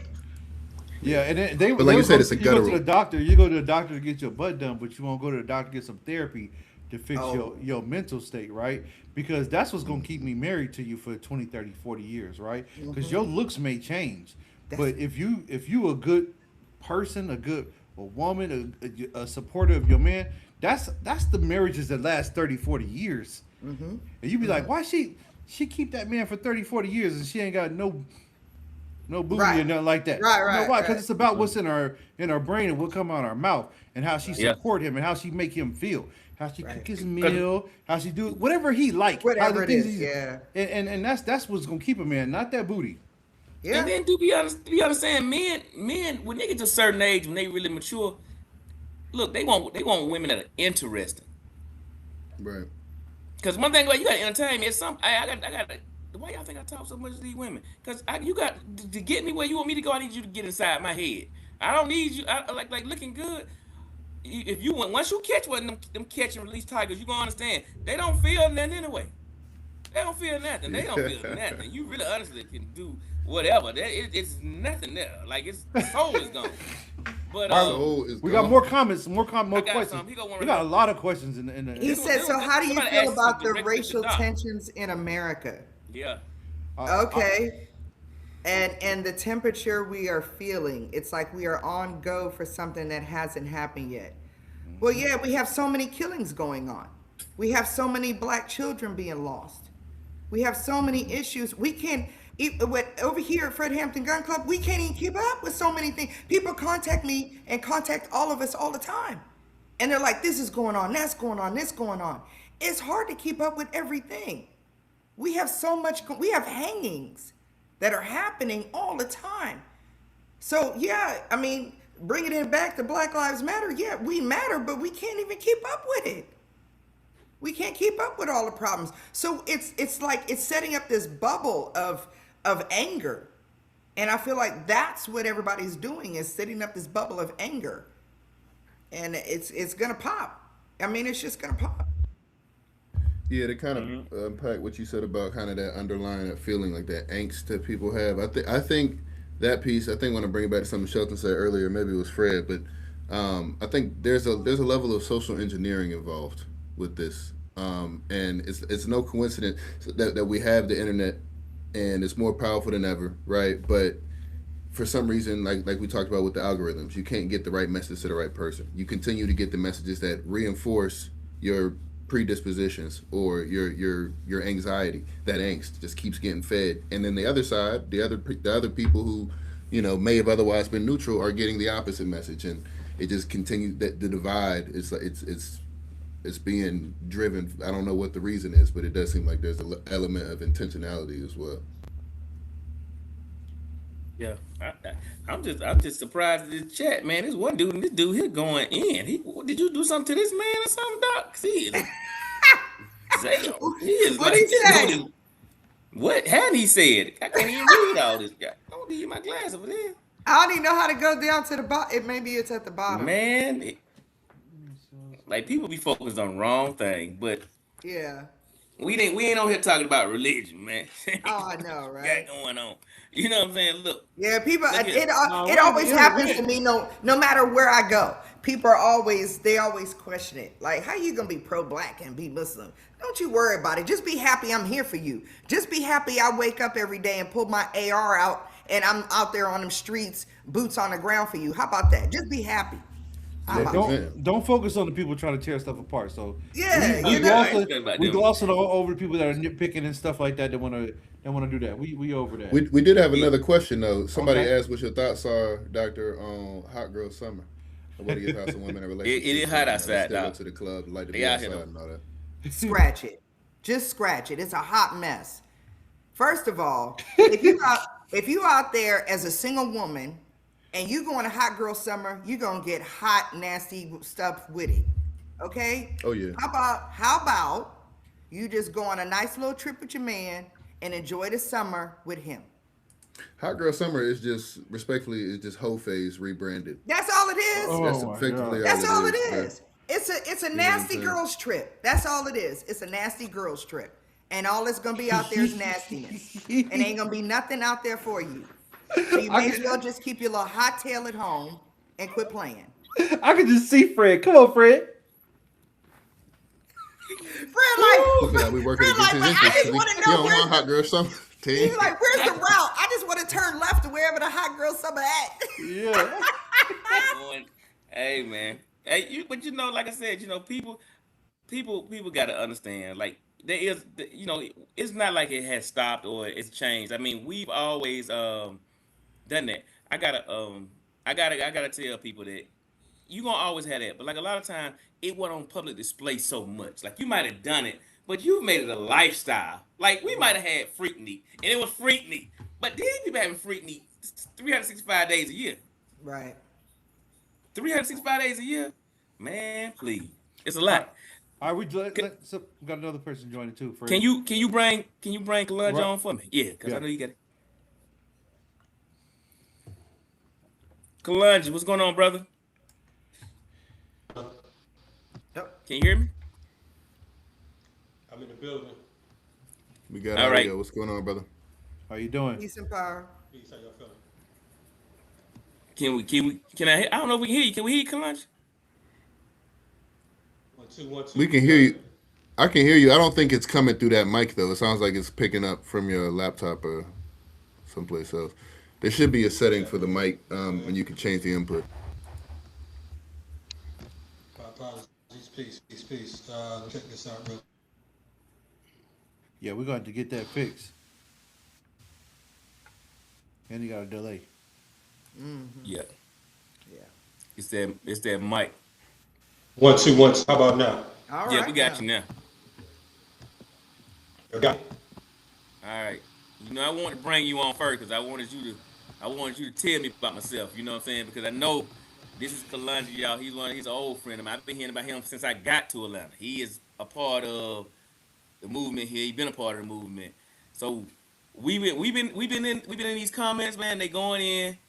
They been focusing on doc religion and everything instead of the fact that we talking about do Black Lives Matter and where we going from here. Because I was on your podcast a couple weeks ago, and there were a whole bunch of racists in your comments carrying on like I guess it comes different, but do Black Lives Matter to you, Kalunja? Black Lives Matter to me, but do Yeah. Black Lives Matter as a whole? No. Of course, Black lives don't matter. You know what I'm saying? Black lives didn't matter during transatlantic slave trade. Black lives didn't matter with Leopold. Black lives didn't matter during the 60s. Black lives had never mattered. And that's just the reality of it. Black Lives Matter, as far as a movement, is a hashtag movement. It sounds good in theory, but in practice, there's no value to it. You understand what I'm saying? So we end up confused because of the fact that we start comparing ourselves to white folks, so on and so forth. We start saying, we get into bullshit like black on black crime. You know what I'm saying? As if white folks don't kill white folks and others. You understand what I'm saying? So we get kind of thrown off. But do Black Lives matter? Of course not. You know what I'm saying? Black lives might matter to you and I. You know what I'm saying? But as a whole, it's not. We're not conditioned, positioned, or trained to have value or to matter. You know what I'm saying? So no, to answer your question, no, Black lives should never matter. So you said condition and train. What do you mean by that? I think that through propaganda, media, etc., historically, You know, we were thought of as what, 3/5 of a man, right? 3/5 of a human. You know, black folks was always looked at as some type of novelty, some type of, you know, we were called monkeys and all types of other madness. And through media and through propaganda, even when you look back at television, newspapers, magazines, so on and so forth, they always had us as caricatures. You understand what I'm saying? And again, even with us today, to the point that I'm making, we can look at African people, we can look at black people here in America, and the argument would be, you know, sort of like what you folks were saying a little while ago, that we need to stop killing each other, so on and so forth, which is true, right? But when we talk about statistics and we talk about, you know, this whole notion that, you know, black folks are just so savage and we don't care about each other, so on and so forth, we're often confused and we forget that when we talk about crime is about proximity and social economics, right? You know, so, you know, the FBI would say something like, you know, according to their stats, 80 to 90% of black homicides were killed by black perpetrators. But what you don't hear is when the narrative is conveniently omitted because of the fact that roughly 80% of white homicide victims are killed by white perpetrators, right? So the thing is, you know, until we begin to look at this thing for more than just a woe is me, or our people are savage, or we're out of control, and look at the music they're listening to, we could talk about the music, and we could go back to, like, let's take it back to the 90s. Let's take it to like Interscope Records. Interscope Records was owned by Seagrams, right? Who was signed to Seagrams? Signed to Interscope. Snoop Dogg. You remember Gin and Juice? That was a commercial. Seagrams owned Tropicana and they owned Seagrams Gin. We weren't thinking about no goddamn gin and juice. You know what I'm saying? So it was one big situation where we just buy into whatever they're producing, whatever they're giving us. And so again, it's by design, but we look at it and we're saying, okay, well, you know, we need to stop doing this. We're wearing this because of that. We're wearing it because of the fact that they have a mercenary media machine. And their media dictates our reality, whatever we're seeing on TV. Of course, the rappers are gonna rap about bullshit if that's what they're getting paid to do. You get a sister right now, they going bottom barrel. You can go get somebody like Sexy Red talking about my booty hole's brown, some craziness like that. You understand what I'm saying? And she'll go platinum, right? Yeah. Why? Because of the fact that what they did is they went into the hoods of America and they said, look, let me go find someone that's struggling. And let's build her up like a project. And this is what we're moving towards. You understand what I'm saying? So again, and the thing, and I hear folks saying, you know, well, we do what women want us to do. Well, to that I say, we got to get our pronouns right, because I don't know who we is. You understand what I'm saying? I don't wear skinny jeans. I don't do certain, I'm 55 years old. You know what I'm saying? My children ain't walking around with skinny jeans and all this other, you know, fashion bullshit. The reality is you have certain individuals in fashion who dress the women. And here's a hint, they're not women. But they design and they say that this is what a woman looks like. They teaching women how to walk and they're not even women. They're teaching them how to walk down the runway and you don't have a natural woman teaching you how to walk like a woman. We have a problem here. You understand what I'm saying? So again, it's propaganda and we can't get caught up in the bullshit. We got to remember that this is game, is smoke and mirrors. And no, am I saying don't be accountable? Of course be accountable. If we gotta, you know, break a nigga neck to make sure that the neighborhood's in order, then do that. But we ain't got time for fronting. All of us on this platform, I know you, and I hear the rest, and I see what this platform is about. So everybody hold heat. But right now we're in a deficit still. Yeah. You understand what I'm saying? So the reality is we got to go beyond selling wolf tickets and say, okay, either we bought this life or we not. That's the bottom line.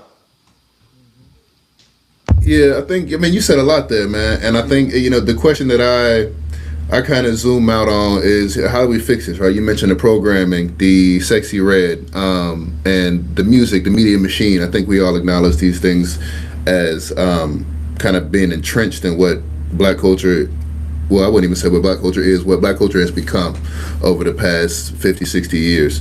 But I question, if we're able to have these type of discussions, if we have the open forum that is the internet, how is it, that we expect to best remediate and fix the issues? Because I feel like we have the tools now, I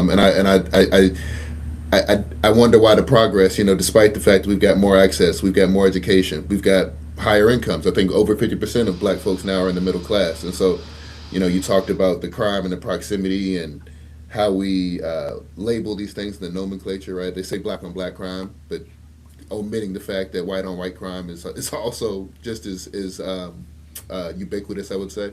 But and I think there's just a lot of issues that we have the ability to unpack. It does seem like we are reluctant at times to dig into those things. Even when we say black on black crime, it seems that sometimes we want to dismiss that as a topic, and point out, like you said, right, the white on white nomenclature is just as valid, but our numbers are larger, especially when you account for the proportions. And so we do have an issue that affects us. And frankly, I'm not concerned with white people. You know what I'm saying? And so when people say black on black But crime, you said our number. You said our numbers are larger. Where? What do you mean? As far as the street? our homicide, our intra-racial homicide rates. I mean, again, who's keeping the score? You understand what I'm saying? So the thing is, white folks will go shoot up a whole school. They'll go shoot up a whole town, mosques, masjids, everything that they can get their hands on. They bomb countries. I mean, there was more white on white violence during World War I and World War II than in the history of the goddamn world. So that's facts. But we're talking America, right? Domestic. But Right, I so- also so think check you this mentioned out. So about the here's the point, economic right? level too. The economic level is their income and poverty, and then when you understand that was all systematic, it kind of changes your perspective on the situation too. Honestly, Yeah. what I think So, happens so, is people lean into their lower desires. I honestly feel that. I feel like it's easier to just do wrong than it is to do the work and to put work into ourselves. We spend so much time like, well, I'm go ahead. no, I don't necessarily agree with that. You know what I'm saying? Because of the fact, again, when we talking about we're under this myth talking about some black community. Most black folks don't know what a fucking community is. Let's not get it twisted. You know what I'm saying? How many of you on this platform actually know your neighbors from right to left? You understand what I'm saying? So the whole idea and the notion, right? I mean, it's a rare thing now. You can't. I mean, it's so rare nowadays that you can't even call off 5 phone numbers by heart without going into your telephone, right? Or to your computer, to your device. You know what I mean? So we could talk all this high tech shit all we want to. But you can't memorize 5 to 7 phone numbers. Then what we talking about? Now let's go back to this shit, right? Because we need to rewind the tape, right? The first thing is, I'm gonna give you something, right? So when I was 14 years old, I grew up in movement, right? So you know what I'm saying? I've been in the movement for 41 years right now. You know what I mean? For folks who are unfamiliar. When I was coming up, right? I remember I was 14 and I went to my pops and I said, yo, I got an idea. I'm gonna join the NAACP. I'm gonna change it from the inside. And I just ran down this whole shit. I'm just talking about how I was gonna do it, so on and so forth. My pops, my uncles, they sit there and listen to me. And I said, so what y'all think? Because they gave me the floor for about 20 minutes. And I thought they was convinced. I thought I had them because, in my mind, it was all good. My father said, well, if you're in a building and there's 14 floors and 13 are on fire, you don't grab a bucket of water, you try to get the hell out the building. So here we go. There is no fixing. Capitalism will confuse you. The money and all that type shit is game. It's like, you know what I'm saying? They give you some type of aspiration. Yes, we all want to eat. Yes, we all want to be comfortable. Yes, we want a nice house. We want nice shit, so on and so forth. That's our right. We want to live in peace. That's our right. That's a human right to live in peace, right? But the reality is, it's like a carrot on a stick type situation. You know what I'm saying? Because of the fact that it confuses us in a way that we'll be caught up into trying to get a nice car while they bombing Sudan. We'll be caught up in trying to get a nice house while fucking 30,000 people are homeless right in the city that we live in, sleeping on a damn pavement. You know what I'm saying? There's inequalities and there's gonna be inequalities. So my position on that, I'm not here to save everyone. I'm not a savior. But what I will say is this right here. Malcolm and others talk about separation. Now, I think that we all on this panel can agree that we need land. And most of us, some of us have land. So to live off the land, you bring in the people that are your quote unquote airlights, people that think like you, that move like you, that, you know what I'm saying? You ain't looking to try to go, you know, okay, we can go put some band-aids on a harpoon, and that's cool. And our organization, FTP movement, we've been doing that shit for 22 years. Yeah, we did feed the homeless. Yeah, we, you know what I'm saying, building shit, so on and so forth, agriculture, the whole nine. But at the end of the day, just like a lot of these encapsulated organizations, like the church, like the Nation of Islam and other particular organizations, you say, well, they don't support the community. No, they give you the opportunity to get down with their shit and to build based on what the idea that they have. Back in the day, I used to look at it like, yo, that's bullshit. You didn't even think about people, you only think about yourself. It is intelligent for a people to protect their own first. You understand what I'm saying? It is an intelligent thing. So the thing is, we get caught up in this whole, and I'm all for race first, but we get caught up in the color of the skin opposed to the reality of the reality we in. You understand what I'm saying? So we could theorize from sun up to sun down, but at the end of the day, are you growing your own food? Do you control the food that comes into your house? You understand what I'm saying? Do you have a skill set? Like you know, we're preppers. If shit go down, what are you going to do? Certain weapons you have as preppers, as folks who respect the Second Amendment. You know that certain weapons, if shit really go down, you're looking to have the particular weapons that you can get the most artillery for. Right. You run around with certain types of guns and your ass can't get no artillery. What does it mean? And can you fight? And how's your knife game? Because if you busting a goddamn gun, and motherfuckers know where you at. So we got to look at this from all types of. We got to look at it from a realistic point of view. And I'm sorry if I'm going all over the place, but Yeah, I think that I know, but I think that everybody has their own path. Like everybody has their own mission. We on the episode we were talking about how we went through certain things in our life and how we're changing our generations after that. I'm not thinking about growing my own food. I'm sorry, you know, it's just not what I'm doing. Like I got a big family, and it is what it is. But you know, I have a different mission. You know what I'm saying? I'm building a network, a media network, an empire, right? This is what I'm trying to do, right? So I'm not really focused on growing my food. I'm focused on making sure my family's secure and they don't have to relive the trauma that I went through. It's like a lot of other things that I'm doing. So we can't, you know, get mad at anyone for their path and what they're doing. I'm not mad at any of that. That's Yeah. not the thing. Let me give you an example, because you saying, I hear what you're saying and I respect what you're saying. I'm not here to tell you how to get down with your family. That's your family. What you eat don't make me use the bathroom. But I remember a few years ago we had this whole COVID situation and motherfuckers was losing their mind because they couldn't get toilet paper and water. Okay? So if the stores run out of food, your media network can't get no potatoes. You know what I'm saying? Your media network, you saying protecting your family, so on and so forth. Where the food at? That's some basic shit, bro. I'm just saying I'm very aggressive, and I know how to survive in any situation. So I have no problem with that. We all aggressive. I will survive, especially when it's telling my family. I will survive. So let me Yeah. because I want to read some of these questions. Yes, sir. So Questions. the guy said, it's a guy here, he says, I might have to find it, but he was like pretty much like, well, what would you suggest to make things better for the people? They need to have boots on the ground and get out there and work and put the work in. But y'all don't think we need all kind? Like we need all we need all kind of people. Like I said, we do need, like it feels good to me to have, like I know a lot of people in the movement. I know a lot of people in different areas. You know what I'm saying? From all levels, up here, down there. Yeah. And it's good because you need people working on every end because one thing can't fit everything. You get what I'm saying? And so you gotta have it where, like I said, we need all kind. And the thing about it is, like I say, we a lot of us on here are older, except Colin. A lot of us on here are older, and so we got to figure out like I said, you started when you were 14, Kalunch. You grew up in the movement. You get what Yeah. I'm saying? And everybody got different places. But now we're here, and we're what we do. We see ourselves getting older. We do a lot of teaching because y'all teach, we teach. Everybody's trying to teach to bring people along because we got this younger culture. They just disconnected, and I hate to be Okay. like that. And it's like it's just young people, but there's a disconnect with this younger generation, the things that have passed, like, and eventually, even in school, they gonna eventually be on took out anything with Black history in it altogether, like they try to do now.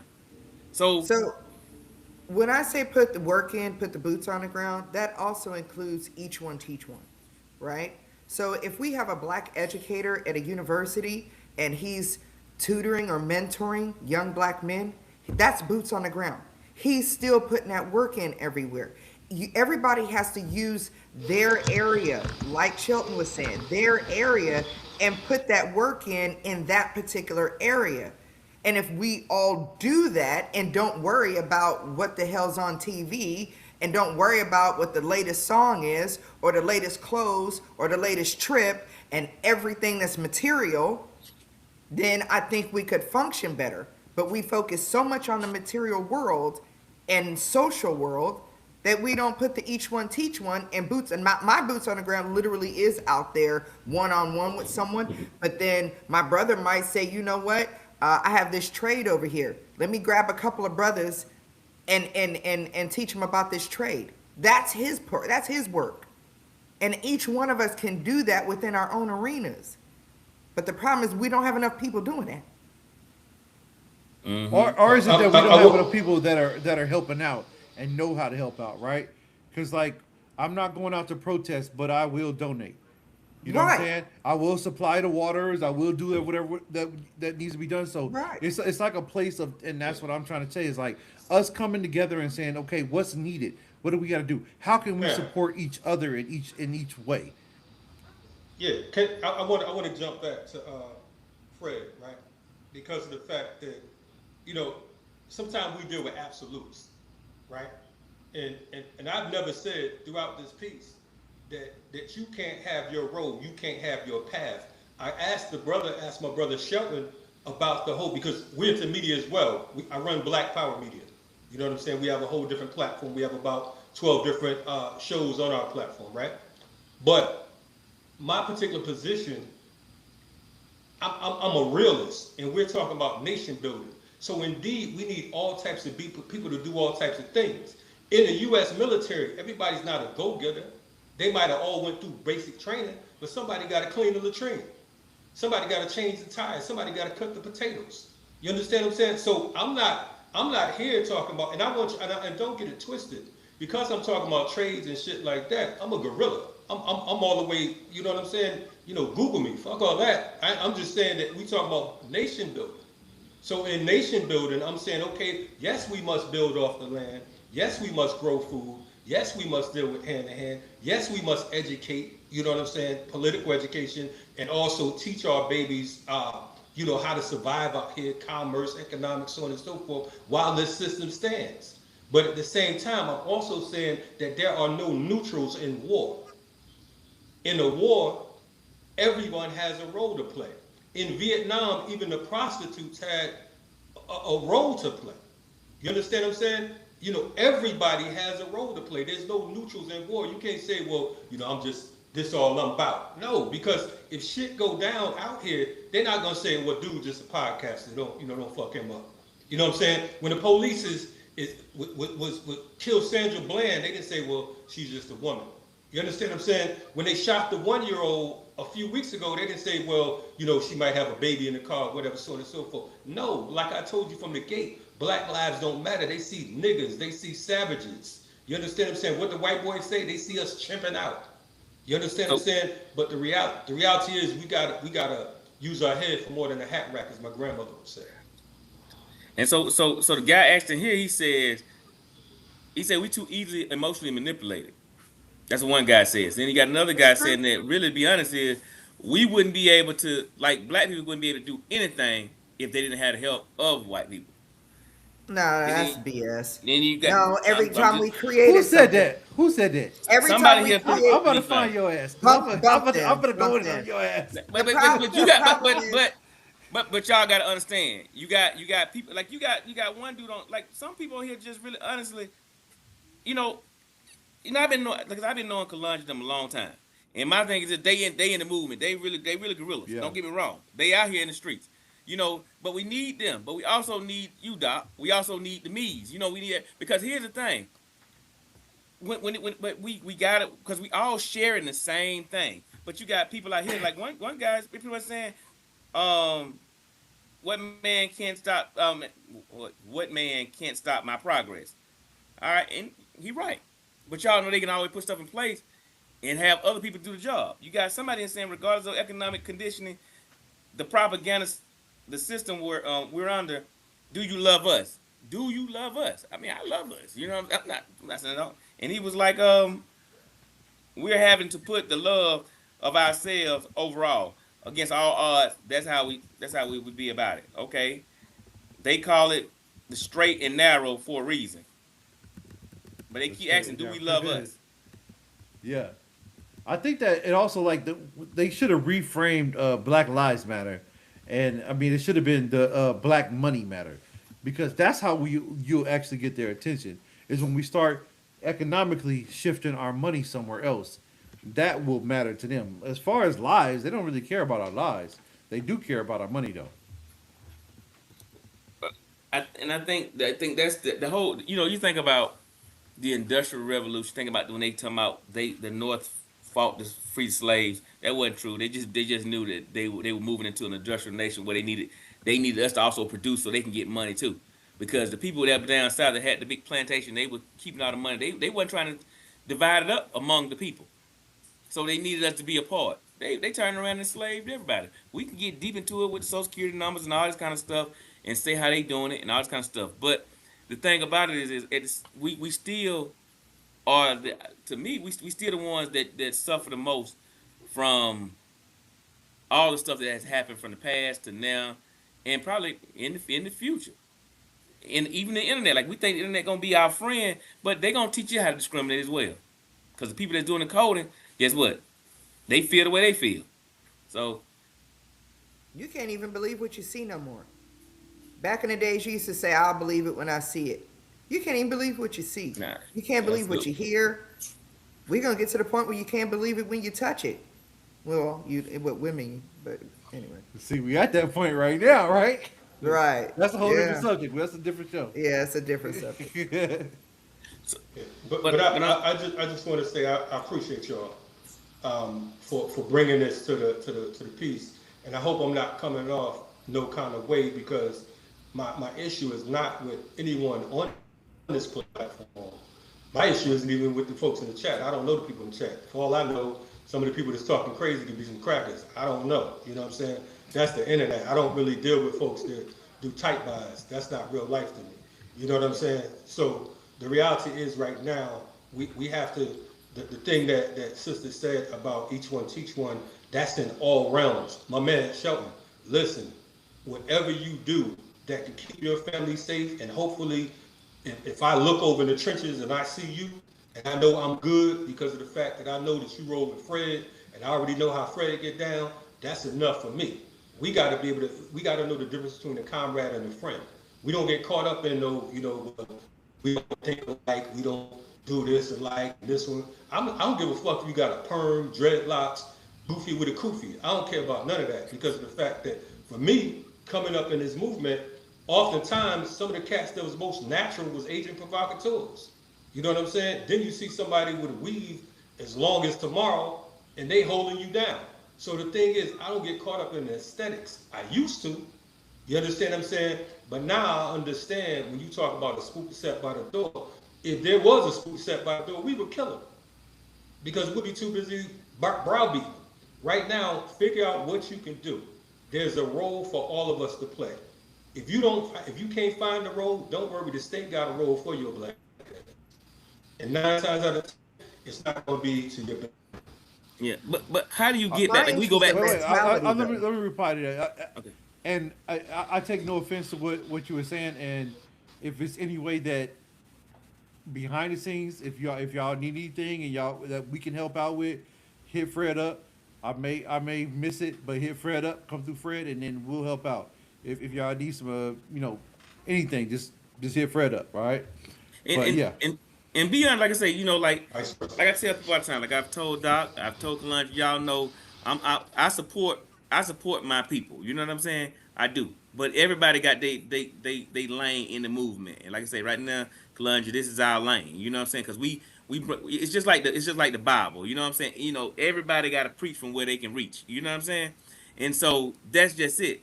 And that's how we do that. But I know we I know you passionate about it. I'm passionate about it. And like I said, y'all know how I am.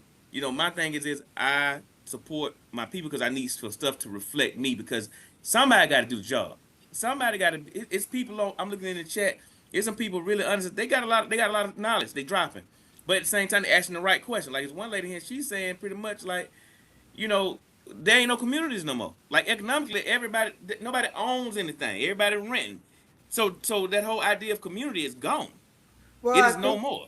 what happened is we don't care about nobody else. All we do is we care about ourselves because we got to the point now where we're like, you can't trust black folk to do nothing for you. So you should just worry about yourself. And that's kind of where we are now. Okay, so if that's the case, and I'm gonna ask both of y'all this right here, because I know we talked about it. Okay, because remember we all older.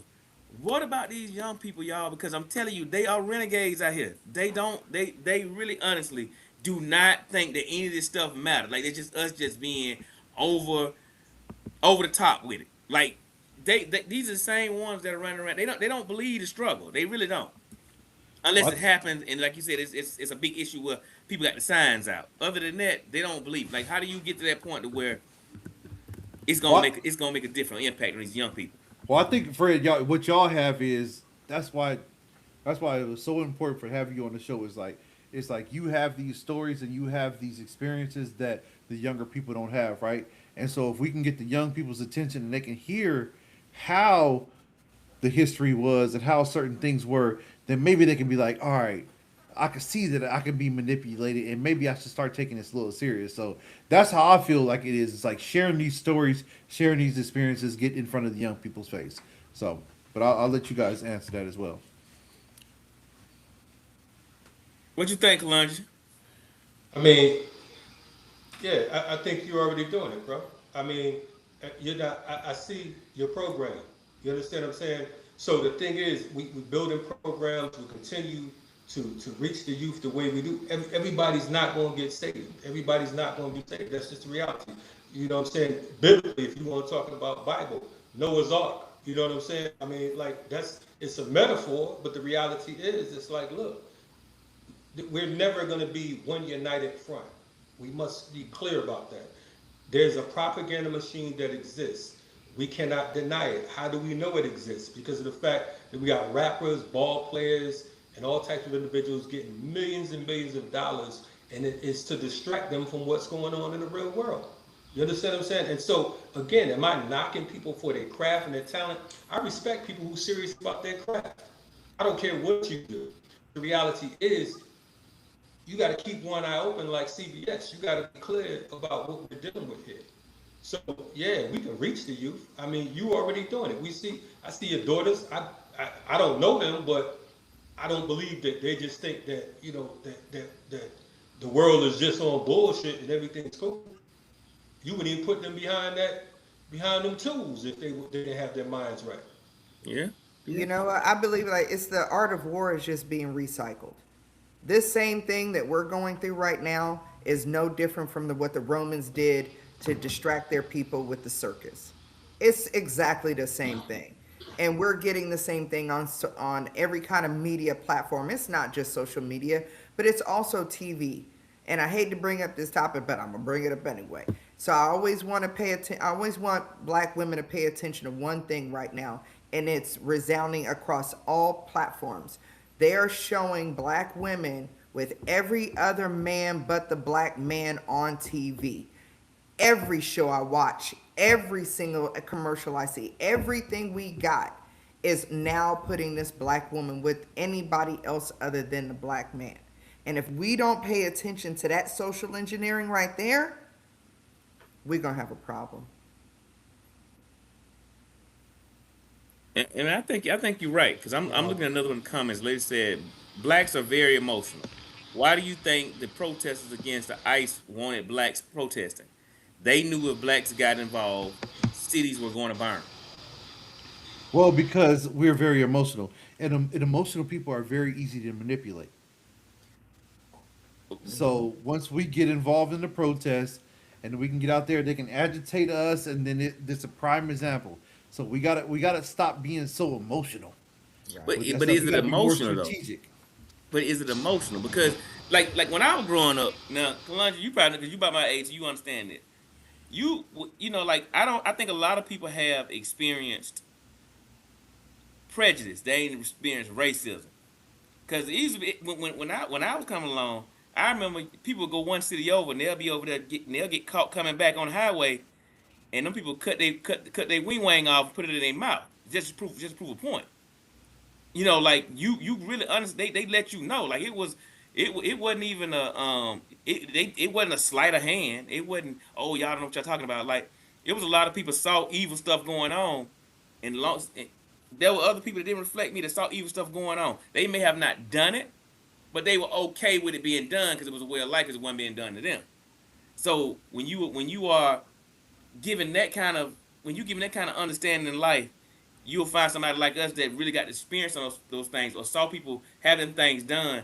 Yeah, it comes across very emotional, but is it emotional if it's just like, damn, that could have been me?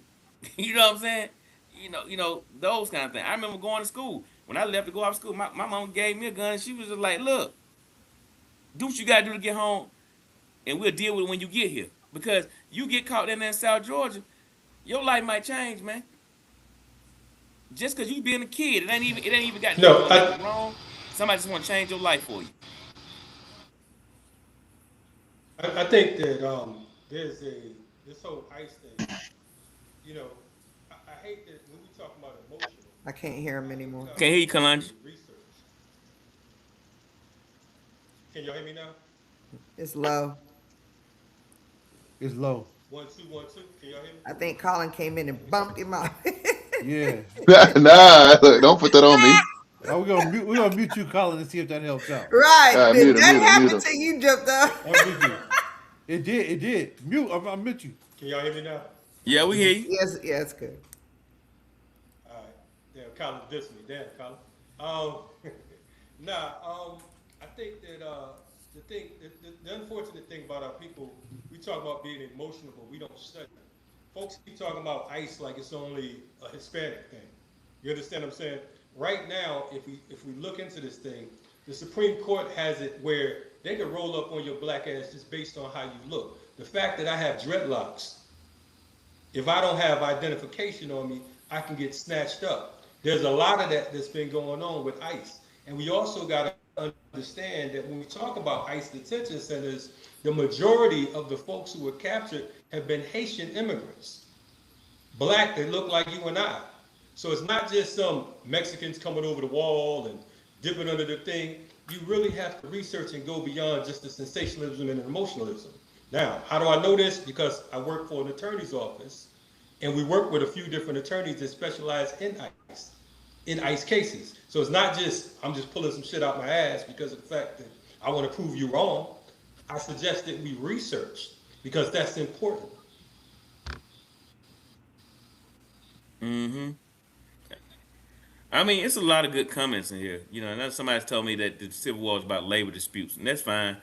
I mean, you could be right about that. I don't really care about the Civil War anyway, but that's what it is. And I mean, most of it still comes back to it says one late person says building parallel systems, decoupled from the system by learning how the system works and learning how to use it to our own advantages. Like, should we learn how? Like, that's why I believe you need to know the law. You need to know the legal Yes. process.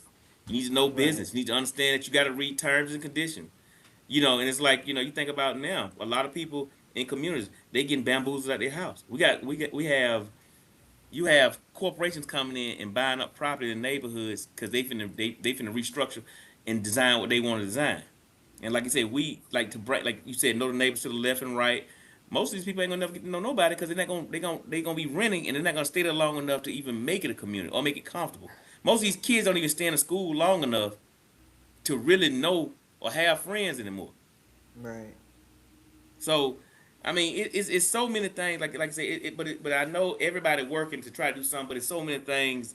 Doc, Kalungi, Colin, Shelton. It's so many things. It's a lot. Like it's a lot. I don't know. I know it's the economic issues. I know it's a systemic issue.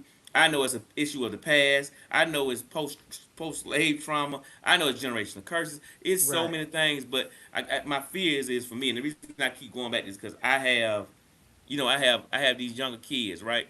Who honestly and truthfully, they got to live in this world. If I ain't here to tell them, are they gonna know? Because the media will portray that there's no problem. Like you said, Right. this new administration came in and they want to get rid of the Tuskegee Airmen. They want to get rid of anything that looked like or sound like it had to do anything with being black. Okay. So when we gone, what happens? What happens next? Because we don't I control think the it's. media. I got to get ready to I run. think. Okay. Hey, Guys, Kalonji, appreciate hey, I you gotta jumping get on, ready. brother. And you in Atlanta too, man. We gotta have you come through, Yes. right? You in Atlanta? Yeah, man, Yeah, we Kalonji gotta in get you Atlanta. in for a discussion or Let me know. something. Yep. All right. Yeah, maybe we Thank get you, him in Kalonji. studio, man. Let's get All right, him in y'all. the Be safe, studio man. for some proper I'm gonna wrap with content. y'all. Peace. All right, man. All Appreciate you, right. brother. Nice meeting Sounds you, all brother. good. All good. Y'all be safe. Honored to meet you as well. Be good, Kalunji. Yeah, man. Um. So Fred, what These happened so to your what? discussions. camera? Fred, what happened to your camera? You turned it off? My camera off? He be, Yeah. I Oh, So put a message in the chat like an hour ago, bro. It's been off. is it no, an my hour camera ain't ago? off. Yeah, It it's is, man. off. It's off, man. Fred don't know how to use It's been off technology, man. for Like a you said, he's minute. old. No, What? It's been off for a minute. my Yeah, camera can't be off. It it is. is. Yeah. We looking at a big F. Let's see what we got it. Person on me. But I think we got to get into networking and being collective and putting our skill sets together. To be Yeah. honest with you. Yeah, I think talking about and not just focusing on the problem. Okay, we all know it's a problem, but Right. just highlighting solutions, Right. highlighting pathways of Right. of building, and not just focusing on the problem. Right. Because people make their whole career off the problem. Yeah, and I think there's something to be said about the value of we talk about like the grassroots initiatives, getting your boots dirty and putting boots on the ground. But I also think as I think everybody here has echoed that media is a large component, a large cog in that machine that's perpetuated this. And so I think that media, however you leverage it, also might be an avenue for. And again, everybody's got a It's a different path, a tool. different thing that they're working on. It I mean, this helps, I show think. is a tool, right? This show is a tool because now our people are thinking about things that they would not have thought about maybe an hour ago. You know what I Exactly. mean? So everybody has that something that they can bring that will either bring about education or bring about some type of change in their life or whatever whatever that may be. So we have to utilize everything we have, and social media is the one of the biggest you'll ever have. Yeah, and it's just, and I think our battle is, and again, I think I mentioned this in the episode, right? We have access to great exposure now with the internet, but as with everything that the government has their hands in, it's all a means for control at the end of the day, right? We don't get any. There's no advancements that also, like as sweet as it seems. Oh, we can track our location now. You can see where your friends are, and you talk to people at an instant, and on the other side of the globe, as innocent and as great as that seems, as benevolent as it comes across, there's always an ulterior motive. And I think what we battle with is the algorithm, right? You have the ability to access these these topics or to create and share these topics, but if the system, in this case, a literal computer system, doesn't put it in front of you, or it's shadow banned or whatever else, and you can't find it easily, it's just another means by which to suppress those voices that would influence change. But I think we battle with not having our own too. Yeah, It would be yeah, really nice if we had our own social media platform, right? Well, we I mean, do, right? yeah. go But ahead, sir. don't we have our Oh, what's his name? What's the name of that other platform? Oh, I know there was a business one that I was on. It was called Black something. Oh I my can't God. remember. I'm not familiar with what you're talking about, Shelton. I know that actually, believe it or not, at one point I want to say we were the largest active demographic on Twitter. Twitter basically belonged to us for a good little period there back in the 2010s for a second. Blacklisted. That's the name of the app. It's called Blacklisted, but it's only for businesses. Huh. Yeah. And Okay. it's a social media platform, but it's only for businesses. It's like we need something social so that we can put this type of information out there, you know? If we Yeah. could, and I know black people want it. I know they do. They want to move away from Facebook, just nobody knows where to go because the platform hasn't been built. Yeah, and it's hard Fan to base. beat Facebook. Fan Fan base. base? Yeah. That's the name of the. What is that, Shelton? Yeah. Fan base. You over there looking it up? Yo, because I just looked at it. I'm like, fan base. That's the name of it. Yeah, Isaac Hayes Jr. is the owner of fan base. What? Yeah. Yeah. What? Yeah. We have an account over there. It's just not as active, right? But once we all get over there, then it's built like Instagram. Okay. Fan base. Okay. It's I'm built gonna like put it- Instagram, Yeah, it's but built then like we Instagram. don't have people going over there. Yeah, if we have people over there, then everybody will move. It's just when I I see move, it you here move, now. just like that, right? So we just all got to move. We just got to all just like shift. Hey, Shelton. Fred said he's in the lobby. He said waiting for the host to let him Oh, in. sorry, Fred. I'm getting. Yeah, you're not paying sorry, attention. my bad. Sorry, Fred. Your camera's still off, by the way. I'm just No, on it's my phone, on. man. It's on. There you go. It's There you go. on. No, you back. You back now. Well, I downloaded Fanbase, Yeah, you so got I to set guess up a I'll be profile. on there. Yeah. And so, what But, exactly? Tell them about Fanbase. It's like a visual media platform. Is it like text, like Twitter type No, thing? it's or like what? it's like visual. It's like it's basically like Instagram. Like an But IG we all feed, got to okay. move. We just got to move. And that's the challenge because it has to be an incentive. Like you saw Rumble popped up, and I think a lot of like in the 2A space, a lot of folks were talking about Rumble because it didn't have the censorship and the algorithm that was aggressive against guns. But nobody's really over there. No, all the racists over there because I posted a few videos over there, but I started looking. I'm like, oh man, these. What happened? You never mentioned this to me, man. I didn't even No, I realize we started were posting posting over around. there, and then I'm like, oh, these racist white boys are just gonna. Oh, I don't want to deal with them. It's like if our people are not over there, why am I posting over there? Like I'm not. Why do we need to But be over there? Yeah, being over, and the thing about it is like I said, we can say that we want to, but they have too many incentives to like. I've been on fan base, and they don't like gun stuff. I can tell you that now. They don't like gun stuff. Uh-oh, Well, I'm well, out. we need to talk. ooh, I'm No. out. Hey, no. But listen, if they don't like gun hard stuff, stop. then we got to talk to him about that because gun stuff is very important to our community. And if Right. you're Gun stuff is if black you're- stuff. Yeah. gun stuff is black stuff because it's American stuff. And so if he doesn't want to adapt to that, then but we need to talk. We need to have a And we're the conversation. largest growing demographic that's purchasing firearms right now. Yes. So come on, you're missing out there, dude. Yeah. And, So and you got a lot of people, man. You got a lot of people, especially a lot of these people. They've gotten so used to hiding behind this computer and talking junk that it's become a way of life. There's a Yeah. lot of negative stuff going on in the world, and people are just negative. But the thing about it, like I say, it ain't like we don't give them enough ammo because we give them enough ammo, and that's Yeah. all of it. We got some people, y'all. People, when that camera come on, people would do anything to get them likes. They'll do Yeah. anything to get them likes. You ain't Yeah. caught. You hadn't even got a check, but you already this it. Like I'm All sorry. ready to I'm be gonna tell you. ratchet. My algorithm is jacked up. I ain't gonna lie to you. And You that did is it. You did it because, is it yourself. jacked up? but Is just it It's not. just It's very just just intentional. know that I'm amazed. I'm amazed that you can do all this on the computer. Like when I grew up, we didn't have internet and stuff when I was growing up. So now when I just see people Right. this is outlandish. We watching magazines, but now you can just turn on your Yeah. feed and guess what? You ain't even got to use your imagination. Yeah. Yeah. Like I already told y'all, I tell you, listen, they don't want you to be creative. That's why they don't. That's why they don't leave nothing to the imagination. Yeah. That's why it's so. That's why, and I'm gonna say this slightly, and I'm gonna stop right here. This is it. That's why it's so easy for people to jump, to jump pronouns. Because guess what? You don't have to have no imagination no more. Well, I think it takes quite an imagination to jump pronouns. I think what the Nah, issue is, we far too. I don't want to use the We word accept too accepting, much. but That's yeah, my we're just allowing people to. You know what yeah. it is? It's coddling, bro. It's coddling because we have, instead of a system that's rigidly based on logic and common sense, it's now based on feelings and right and not offending people. And so if somebody Yeah. says they feel like a cocker spaniel, they wanna obligate you to acknowledge that. And I think that's crazy. Nobody But don't wants get to me be the started on that. odd man out and say, I don't like this.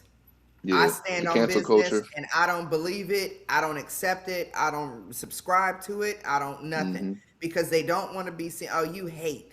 You hate. Right. I don't hate nobody. But I stand on business about what I I just believe don't and what agree I'll with it. tolerate in my life. Right. Okay, I I just agree. want to go in these comments. Like some people were trying to come at Isaac Hayes Jr. and say he's a sellout. Um, you know Based on what, Why? what? man? Based on I'm gonna listen. Y'all can't be. Propaganda. Y'all can't. Y'all are so critical of people that Yeah. are trying to help us, but then like me and Colin we were just talking about Elon Musk. He's a terrible person, but he got some great products.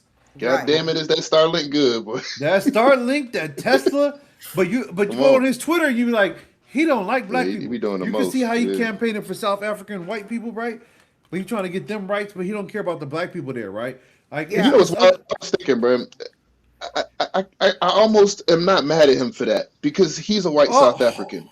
We would rep if we was black South Africans, we would rep hard for the black South Africans, and we wouldn't be worried about shit else. And so I got to keep that same energy. Now he do talk crazy, and that yeah. I can't rock. I think he just need to, what I'm saying, do the creation and the inventing. But at the end of the No, day, we're not like that. We don't move like that. Black people don't move like that. We're not like if it's us or them. We're always the one. Let's just do it together. They're the What only I one that call the says we like are the world. yeah. We're always right? like we're the one. They're like we are the one. You Yeah. are the two, Yeah. right? That's their energy. And Yeah. so Hmm. don't get it confused because you wouldn't be like that. You'd be like, I just want everyone to get along. That's how we are. Yeah. I Man, can't you stand would that know why we you are would the never heard me world. say nothing like that, Shuts. hey Yeah, I'm man, just I saying. cannot But I stand but that. but but promise I'm but, you. but, neutral, but, but but I'm the not. point that I'm I'm not trying to no. make is like y'all trying to pick and find everything wrong with somebody, and y'all Right. Yeah. just y'all separating a man from his movement. Like Right. just Hmm. understand the movement and the product he's making, and stop trying to pick him apart and try to find something. Y'all be trying to do that to us, but y'all don't Yeah. understand our underlying mission. Like y'all can always find something wrong with me. Y'all can That's find right. something Yeah. wrong with everyone if y'all want to. If y'all want to stick on that, y'all are lame and you're thinking very small and you're Right. not doing anything big with your life. Because when And you're it's doing something big counterproductive with to your the If you movement. gonna give your money to the white man, but you ain't gonna give it to Isaac Hayes just because he did a little something here or something there, that makes yeah, zero sense to me. Yeah, Zero don't if you make sense. no rock sense. if you rocking with Zuckerberg, I don't. I mean, I have no proof, but Yeah, everybody I logging on Facebook, Yeah, talking about this and talking about that. I'm like, but yet you can't get a black man nothing because, oh, he did this. yeah. Look, if hey, you look hey, hard hey, enough, hey, everybody oh got dirt. boy, listen, you got one more comment. You got Who are we one more talking comment. about? He going. Some You dude, must this be dude, Hey, removing these he you got be comments. You one putting must be more himself time. removing them. out I'm One not more seeing on them. the time. end. Listen, you got one Who? more time. Who? One more comment, and I'm kicking you out because y'all, you What? know I don't play. You What know did I he don't say, play. Cole, man? I will Tell us. he boot got you What his did from he this say? name platform, my Cole homie. ISDA All right, leader. you're gone. I'm just gonna vote you, man. I ain't What finna did play he with you, say, bro. man? I don't like his energy. I don't like his energy. I can't. What? What happened? How did the energy change that fast? He What Nah, did I said, miss? he said, says the Arab. Yep. Oh, He up out of that here, bro. dude. That dude. yeah, that Biggity, man. biggity, biggity, block. I'm finna He block just you. he But feels see, strength. that's He's exactly your point, though, Shelton. And, right. and and this is the issue that I have with like some of like I mean I think maybe people mean well or whatever else, but it's I don't counterproductive like to the his energy. movement, right? When Yeah. you are instead of hearing the subject matter, right, Right. you look for a reason to not have to hear it, right? Meaning like I'm Right. trying to pick apart the speaker, I throw ad hominems, right? I'm attacking you and not what you're saying. So I don't have to listen to it. I can just plug my ears and la la la la la. Yeah, I mean, I don't have to listen. And I think that's a problem too. That's a barrier to our progression because we, for some reason, we don't want to have to face some of the hard discussions, the hard facts. And if we can find a way, hey, well, Fred ain't married, so I ain't gonna listen to nothing he got to say. Right. He'll Oh know yeah. about Oh yeah. relationship. If Fred ain't You know what I'm saying? Fred ain't married, so then he can't talk about marriage. And if you Right. don't have a car, you can't talk about driving. And if he don't, Come on. I told my homie the other day, bro, I said the paraplegic can still tell you not to drive fast on that bike because it fucked him up. You don't have to be riding now. You dig what I'm saying? It's the device is valid, bro. Take the meat, eat the meat, spit out the bones. But what is that look, though? 'Cause what is that? I'm divorced, but I can still tell you about marriage because I was married for 17 years. Hello. Come on. You know? But I don't know what it is about people like I can say like we've had this before. I said something. It wasn't about what was said because I didn't say anything wrong. It was just about who said it. Like, because if you getting caught up in your feelings about me, and you don't have a time of the month, I told you that. Like, really, to be honest, like, I really don't care about you, man. I really don't. Wait, what? I told you, if you Hold was up, 20 Fred. women out there, You and it was y'all out there, I wouldn't go over there with y'all because you know what? I don't like dudes can do, and women can do it too. I'm pretty sure women do it to women, but dudes do it the most. Their whole life is comparing, conforming, and competing with other men. We do it just as much. I was just about to say that Just the women as do it the much. same. Do you know that's what I'm telling you? All they do is, what you wearing? What you gonna wear to the club? What you go? Well, don't worry about what I'm wearing. Do you? Don't worry about what do you do? Oh, you gonna have this outfit on, this hair? Don't worry about it. We gotta have the better. We gotta be better than the next chick. Women will hang around ugly people just to look better. Oh yeah, that's there. That's well documented. Sure will. Sure will. It'd be like, come out the house, come hang with me. Just so I can look good. Because you a little bit just too so bad. I can, exactly. Yeah, Exactly. So it's that But comparison. And I think comparison is what it's about. Yeah. But that's also part of the issue because, and again, I hate to bring it back to social media, but that's probably at the root of a lot of the problems that it's caused. Because you get on there and you see this, you see that, you think that that's life, you want that for yourself. Suddenly, your man, your woman isn't enough, and you dismantling your own life over somebody else's fake one on Instagram. But don't get me started on that. Ooh, let's not talk about Yeah, but it's easier. It's easier. Like y'all seen when we go to events, y'all. Hey man, I'm showing everybody love. I'm showing everybody love. Like I'm really showing everybody love. I'm giving you first rate treatment. Like the only way you fuck up with me, you fuck it up. It ain't that I come in there with a messed up attitude. If you give me now, I tell people like, well, you too. I'm not emotional. I'm a damn mirror. I have reflective energy. If you act like a bitch, I'm gonna give you bitch energy because that's what I'm doing. Because That's what I say. I'm only gonna give what you give me. because you don't have to interact with me like that. Like really be honest, I promise you, my energy is I'm so distracted because if I see them people come through there with them booties bouncing like that, you can stop talking to me. Whatever you talking to me about guns about, it's over. That's done. We are paying attention to stuff that's going on right now, not you, because we don't know what this world gonna look like. But I don't want to imagine it without women. I don't want to be nowhere trapped with a bunch of men. Period. I guarantee you, if we on an island and ain't nothing but men, I'm finding me a way You off. know what? I'm the opposite. That works out well for you. I can't do that. Then it drive me crazy. I'm not doing that. No. Who drives you crazy? A bunch of women would drive me crazy. Oh, I think it's the opposite. Right, and it's just because it's the opposite. Exactly. Yeah. That's why Fred can be around women because he's a man, and it, same thing. I don't know, cause like, I think it's just different people though, cause like, I like to just be around my boys sometimes, cause we don't ask. Most of my boys, we don't even know each other's birthday. We don't care about nothing. Like, I don't know. We don't ask each other any questions. Right, You'll be like, you just in the moment, and we're just Right. doing our activities, and so Yeah, I feel talk free. too much for me. Yeah.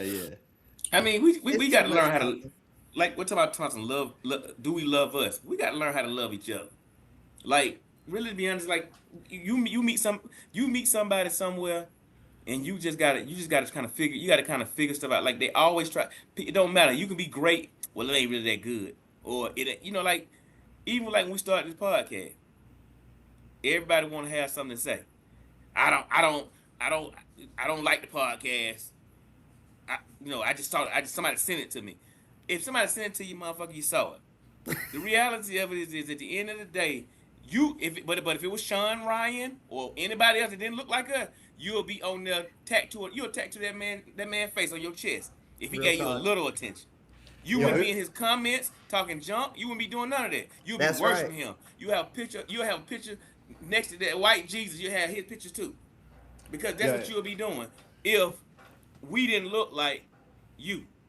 It's crazy because when I first started this and I shared it with my wife and I'm like, we had a moment where we was like, all right, I feel like we're gonna get a lot of hate, you know, Yeah. from the other side.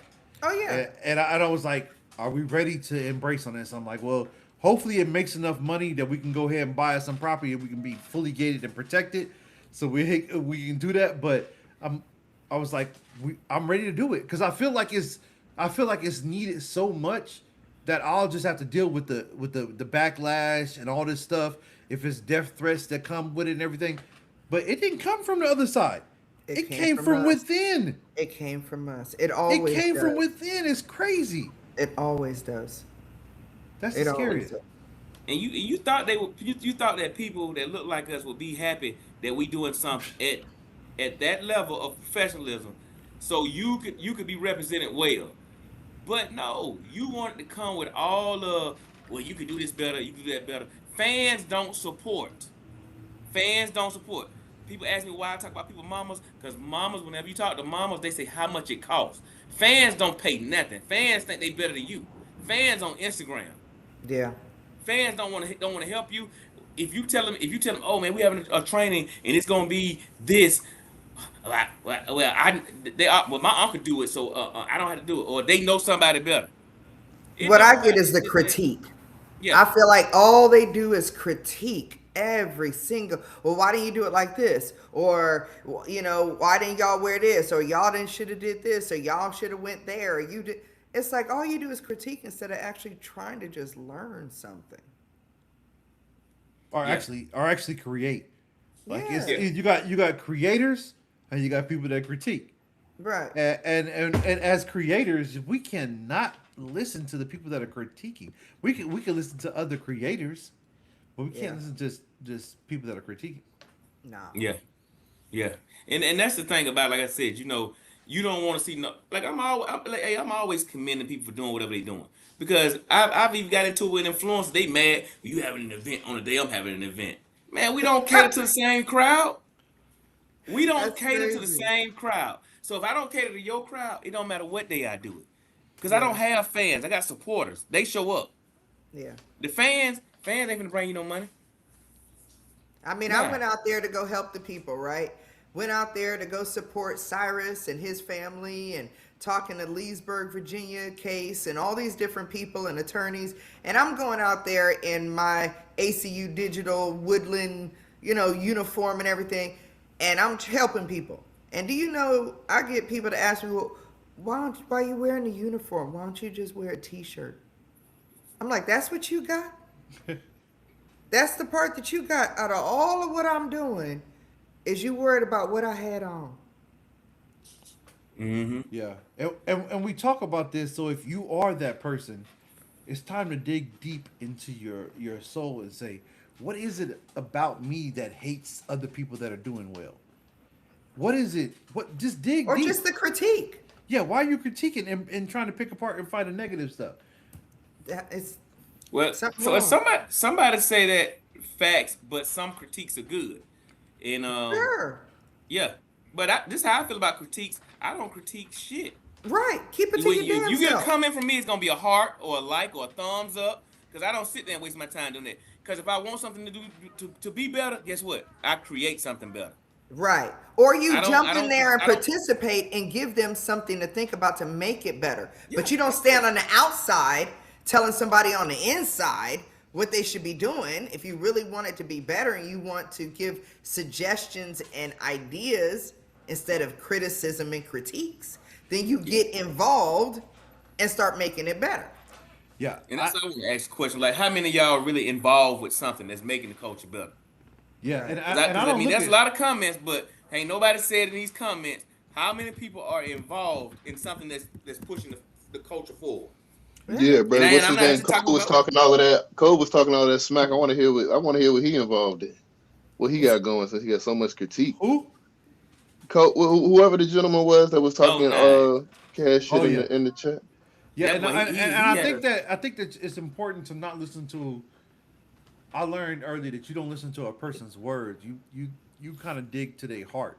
You got to go to their heart and listen to their heart and their actions and where they're coming from. Because Fred be talking shit about me and Colin all the time in our face. You know what I'm saying? And we just don't care because we know it's love.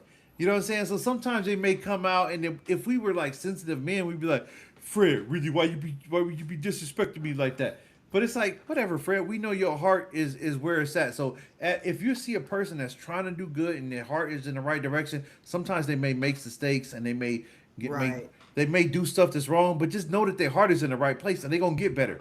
Right. yeah. Sometimes you say, like earlier, you might say the wrong word or you might make the wrong decision or something like that. But we're just so quick to just pick it, pick it, pick it. As Yeah. soon as it happens, just pick it out. We gotta stop doing that. But I think like somebody said in here, they were like, you know, just like Colin. I mean, Sheldon just said critique is a form of hate depending on the energy from the comment. It's like a lot of times when people don't understand. It's people who no matter what. Like if you have like it's like when we talk to people about different stuff. If they're doing something and they're like, "Hey, well, man, I've done this and I did this. These are mistakes I made. So I'm just going to point some of the mistakes I made out, so maybe you won't make those mistakes." That's a critique. But don't be doing nothing and have something to say about something everybody do. Yeah. Because see, if you one of them people, all you do is sit back and compete with people, You and got that's what you do self-esteem is issues. yeah, you all you do is sit back and say how you do. Well, if I would have did this and I would have did this, ask your wife if somebody can do it better. Because I'm pretty sure she gets somebody who can do it better. She's still with you. Because the reality of it is you don't need to sit back and tell everybody what they need to be doing when you're not doing anything. The reason why, if you've ever got a comment from me, it is a thumbs up or a heart or something like that. Because I don't spend my time trying to figure out every little thing that you're doing wrong. I'm Because too busy focusing on me.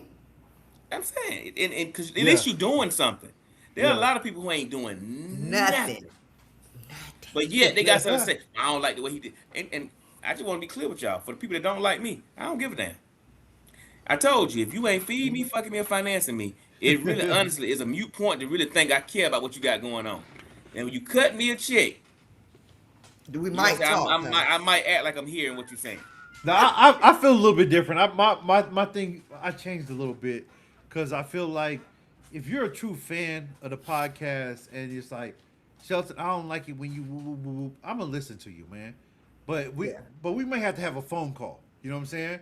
And we need to talk. But I'm gonna listen to people that are true friends. But if you're a hater, if I go back to your history, y'all don't know this, but I'm gonna let y'all know that when y'all comment, I can see all the other comments that y'all made. And so when I get ready to reply to that comment, if I see a lot of hate, man, I'm gonna go in on you. You know what I'm saying? But if I see some true love, then I can kind of Right. I'll When respond you see it accordingly coming from a good place. when it's coming from a good place. Yeah. Yeah. Yeah. So Yeah. so let Doc, because this dude was obsessed with you. I know Sheldon just got rid of him. That But, always happens. I just wanted to know, like, if somebody's doing a job that you ain't doing, does it really matter? Like if a firefighter came in and they were black and they were female and you were burned real bad, would you say, I don't want no black female, get me out of here? Right. No. No. No. No. Like if you're doing a job, do the job. I don't care what it is. Yep. I really don't care. And like I said, I am running like I don't know how many chapters for Fred Hampton Gun Club, right? I can't be emotional. I can't get caught up in everybody's feelings and temperaments about what I look like, whether I got a hijab on, whether I do this, whether I eat Arab food or black food or whatever else they come up with. I don't have time for that. Because right now, my focus is the people. You know what I'm saying? My focus is the people. My focus is trying to get my people to do right, be right, act right, think right. I don't care about nothing else. All right. You know? Listen, I gotta step out real quick for let my dog out Okay. because he's trying Yeah. to talk to me right now. Y'all keep on going. Colin, Okay. can you read some of the comments? But What you yeah, I got, can't Cosby? get caught up in all of that stuff that people do. Oh, You your won't screen make gone it black too, far. Doc. What's that? I'm sorry, Your I screen unmuted. went My black. fault. Your screen cut off, Doctor. You may have hit Oh, okay. your camera, but the question we got Is it back? about before the algorithm. Mm-mm. Any thoughts on black folks putting on armed, peaceful protests? The Boogaloo Boys can roll out without impediments. We should be able to roll out too. Sounds like Bow Before the Algorithm is in support of armed protest. What do y'all think about that? I'll tell you straight up off the bat. I think I'm a big proponent of concealed carry. I think that while your intentions with a slung rifle or whatever can be pure, I think that for better or worse, some people are inflamed by that, and I think that it can create a situation that otherwise wouldn't have occurred. But then, that might be the reason for the rifle in the first place, right? Maybe they coming out there and ruffling feathers and causing problems. But what you think about that, Fred? Should black folks be doing armed yet peaceful protests? Is You my know what I should screen say? on? Peaceful I'm sorry. protesting armed. You Is my might have to go screen out and on? come back in, Doc, like I Okay. did. All right. Yeah, But I something going mean, on. my thing is for armed peaceful protest. You know, I feel like if that's the energy you want to match, I mean, you do what you do. Because I'm not gonna tell nobody what they can't do. You get what I'm Yeah, saying? Because, like I said, you just know when you get guns in play. You know what I'm saying? Like I said, they be willing to go all the way if you're gonna put guns in play. That's the only thing I'm saying. If you meet up with them and they meet up with you, just know it might end up in one of them situations. Am I going to, will I tell you not to do it? yeah, No, I won't tell you that you shouldn't do it. Will I tell yeah. you to do it? If that's what you No, want to do and that's your right, and you want to test to see how far you can go with it, I say do you. But just I think you know, need to think it all the way through. Yeah, yeah, think it all the way through. But just know, if y'all meet up and the clash go from one thing to another, and then y'all start slinging lead, and then uh, somebody got to be asking the questions, that's a then you problem. got to be okay with being in that place where you got to answer those questions. Yeah, I think and if you're doing it because the white folks are doing it, that's already the wrong impetus, right? You got to ask yourself, is this beneficial to the cause that I'm protesting for in the first place? Is this going Hmm. to create a poor image of this movement? Is it going to push the image further? Are we going to get more people of a like mind to join us? If we're doing it just because Proud Boys did it, that's not that's not good reason in my mind. But go ahead, Shelton. I didn't mean to cut you yeah, off there. I think it's all a setup. I think that you gotta you can't be playing checkers. You gotta be playing chess, and so you gotta always think of the next action with this action and the next action, right? And so if you got a people that are they're over here, we over here, words are being exchanged. What's gonna happen? We got guns. Now we shooting each other. Like, let's just not put ourselves in this type of situation. But I understand your point of trying to protect the protesters. But why are we even protesting in the first place? Like, I don't believe in protesting. okay, so that's Yeah, I don't believe in Shelton, you don't protesting at agree? all. I ain't holding up no Why is that? Why is that? signs. I ain't protesting nothing. If I come out there, I came out there because we trying to get stuff done. Simple as that. I'm not coming out there for any other reason but to get answers to a question and to get some resolution. That's real. I Yeah. don't think I've participated in any protests formally. I've been in the city when some stuff was going down, and I broke the camera I was recording, but I've not. Yeah, I don't. I think again we talked about it.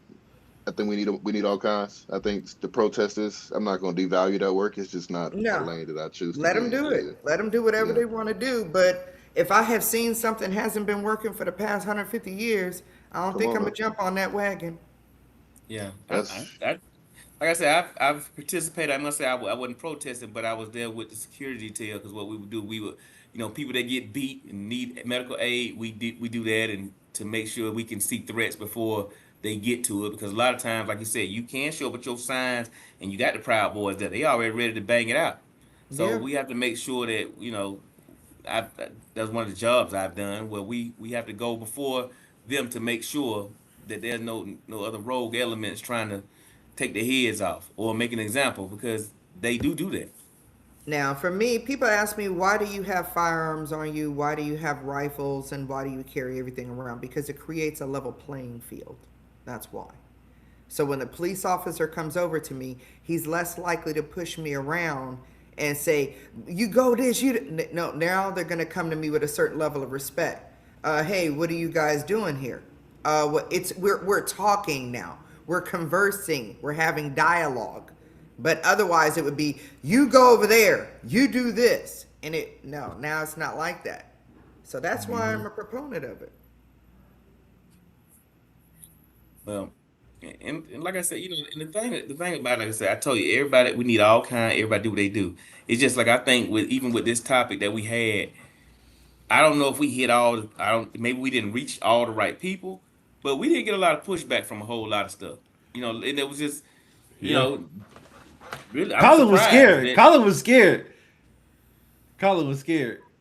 He I mean, thought I that. wasn't scared. I just thought I thought that it might be because again, Coach came in and gave us credit, right, and said, this podcast is more than just guns, and I agree. But as we've all agreed, the culture can be a little sensitive. And I wasn't sure that we had reached the critical mass of, true supporters. I wasn't sure. But again, like you said, the feedback was not. I mean, there were a couple folks that were like, "Oh, I'm unsubscribing." Oh, You know what I mean? But that was one of the first comments. yeah, I think Okay, he was now hoping to get some bandwagon. now we did have like maybe 6 people unsubscribe. That's marginal. Wow. That's nominal. Yeah, Yeah, I'm not. and I'm happy because Right. you don't need to be around here. You don't need you here. Yeah, trimming the fat, man. Yeah, it's all good. Go. Um, so what did someone say about someone had made a little? Oh, about protesting Christmas. Um, I don't believe in holidays. but I think that we should have a Christmas special. Uh, No. yes, I think yes. You gonna have a Christmas special? Yeah, I think we should do before Christmas because I used to be me and my wife got together. We started just doing crazy Christmases, right? And Okay. then we just got to the point where it's like these kids don't care about this stuff, and so we started doing trips and stuff like that. So we really trimmed down. And so I think that we got to start talking to people. Like I said, we are the culture. We Yeah. are worried about their mental, so we got to start educating people that you buying gifts for your kids is not expressing your love for them. Correct. So don't think that you going out spending money is gonna level that out. You know what I'm saying? So just I want to do a paradigm shift of Christmas that I feel. I don't know how you guys celebrate Christmas and how. Well, Doc, you said you don't celebrate it all, but we don't really we do go through all the. But I got a lot. I got to show y'all how my front yard look. My I got sister's big on Christmas. we got You all go to black her Santas. house, We got black it is Santas, black decked elves, to the everything. nine. Yeah. But yeah, we only do like 3 gifts. That's all we do is 3 gifts Okay. for the kids. Well, people try to do the Kwanzaa where they create, and draw and, make gifts for one another. So everybody's kind of got their own thing. Yeah. Yeah, I think like I said, I'm not a big holiday person. Um, and that's just because I didn't grow up with them, so they ain't really my thing. But before as people, I think people it's another social distraction for people, man. It A is. lot of people I don't think they believe in them. They just know it's time to get off work and they spend their family. That's free money and free holidays for some people, but a lot of people go in debt and do a lot of extra stuff, during the holidays because, like I said, that's all they know. I don't find value in in the holidays because I find a lot of them are lies, and Well, it's they kind of are. and a lot of people want to live in a bliss too. Right. There are a lot of people who want to live in a bliss. There's some people I that let my sister love her holidays. yeah Just love it. Enjoy it. yeah love it, enjoy it, and you just got to be in that place where you respect people's what people are. I got some people, like I say, I got people that don't care nothing. I got family members that don't care nothing about survival stuff, none of that stuff, because in their mind, I don't even want to think about it happening. I mean, like Right. I just want to live my life, and Right. this is what it is. This is a you got to have a. It's going to have to be something about you to even stay on this podcast that you really want to learn, because we gonna grow. we gonna grow as we doing it because you talking Yeah. about three different perspectives, talking to different people. So you have no choice but to grow. And like I said, I feel like when we talked about this Black Lives Matter, like I think we tried to give it the best avenues from wherever we coming from, so everybody can see, and then bringing people on. There was nobody in the comments that were really opposed to any of it. But you Right. saying, do we do a Christmas special? I say we need to do everything so we can see what people really want. Just like we Yeah. kind of Yeah, I'm shaky with it. about doing this, I think you need to see because at some point, Christmas is still something that we can talk about. Why do you celebrate it? Right. Why do you celebrate? Why does every holiday don't look like you? Yeah, why does every holiday put you in debt? Why is it Right. always a financial burden attached to it? Like people say, we Yeah. can't celebrate holidays. We can celebrate holidays, but let's just get down to the core of it. Yeah. Remember when Juneteenth really started, and then Walmart started having Juneteenth stuff and all Oh this. man, when white They people was wearing commercialize it. Juneteenth shirts, Yes, Yeah. I was That's how it dying. is, man. They I commercialize was everything, man. dying. I was like, so "Are you They kidding yeah. me? If you don't take that, yeah. man." So y'all And all, when all they y'all wore wouldn't even let dashiki, y'all I didn't even swear I let us was. have it. Y'all couldn't even let us have it for a few years before y'all try to profit off it. They were So trying to wear honestly, dashikis. yes. Hey man, like I said, They the allies, man. thing about it is like I said, everything is for profit in this country. That's what we live in. Everybody they want to capitalize off of it. It's Yeah. people that still to this day will capitalize off our pain. And, Yep. and that's one of those things. Like when I hear people to myself, when people say, "Oh, slavery was so long ago," you haven't been in some of them places yet to Right. really see, to really feel the energy, and see what it's like.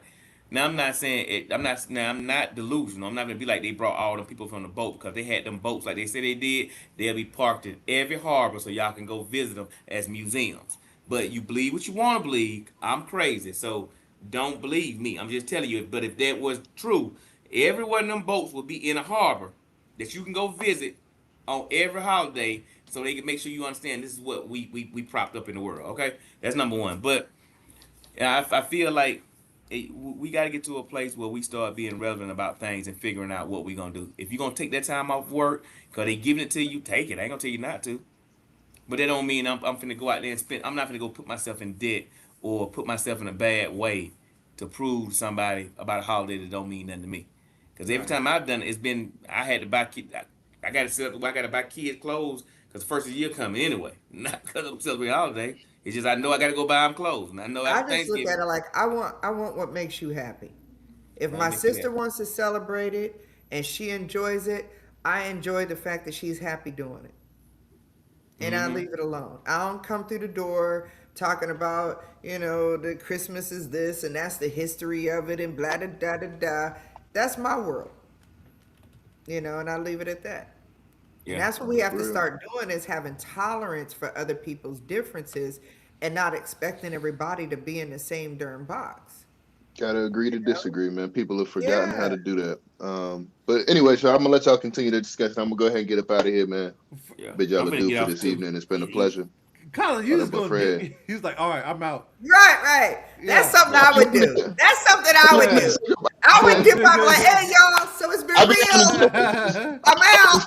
to go on for some time, you know. Yeah, we've been on here a minute, man. Like I Yeah, we said, been on here a it was people just and people just started dropping off. I think it was at 100. Well, nope, they back Yeah, on. yeah, yeah. No, it got up It's there. It's well 100, now. 15, 120. But it's funny because like when I look at the numbers, it'll be like 1,000 concurrent. You know what I'm saying? That anyway. We'll see y'all later. I'm tired, All right. man. I've been going hard. But Doc, we gotta have you on for another episode. We gotta have a women's Yeah, yeah. special. We gotta Oh definitely Yeah. have you man, back. you All really right. trying to get me in trouble. Oh yeah. Come on. No, yeah, Definitely. that's good content. Yeah, we're gonna bring you You into the trying to studio. get me in trouble. Yeah.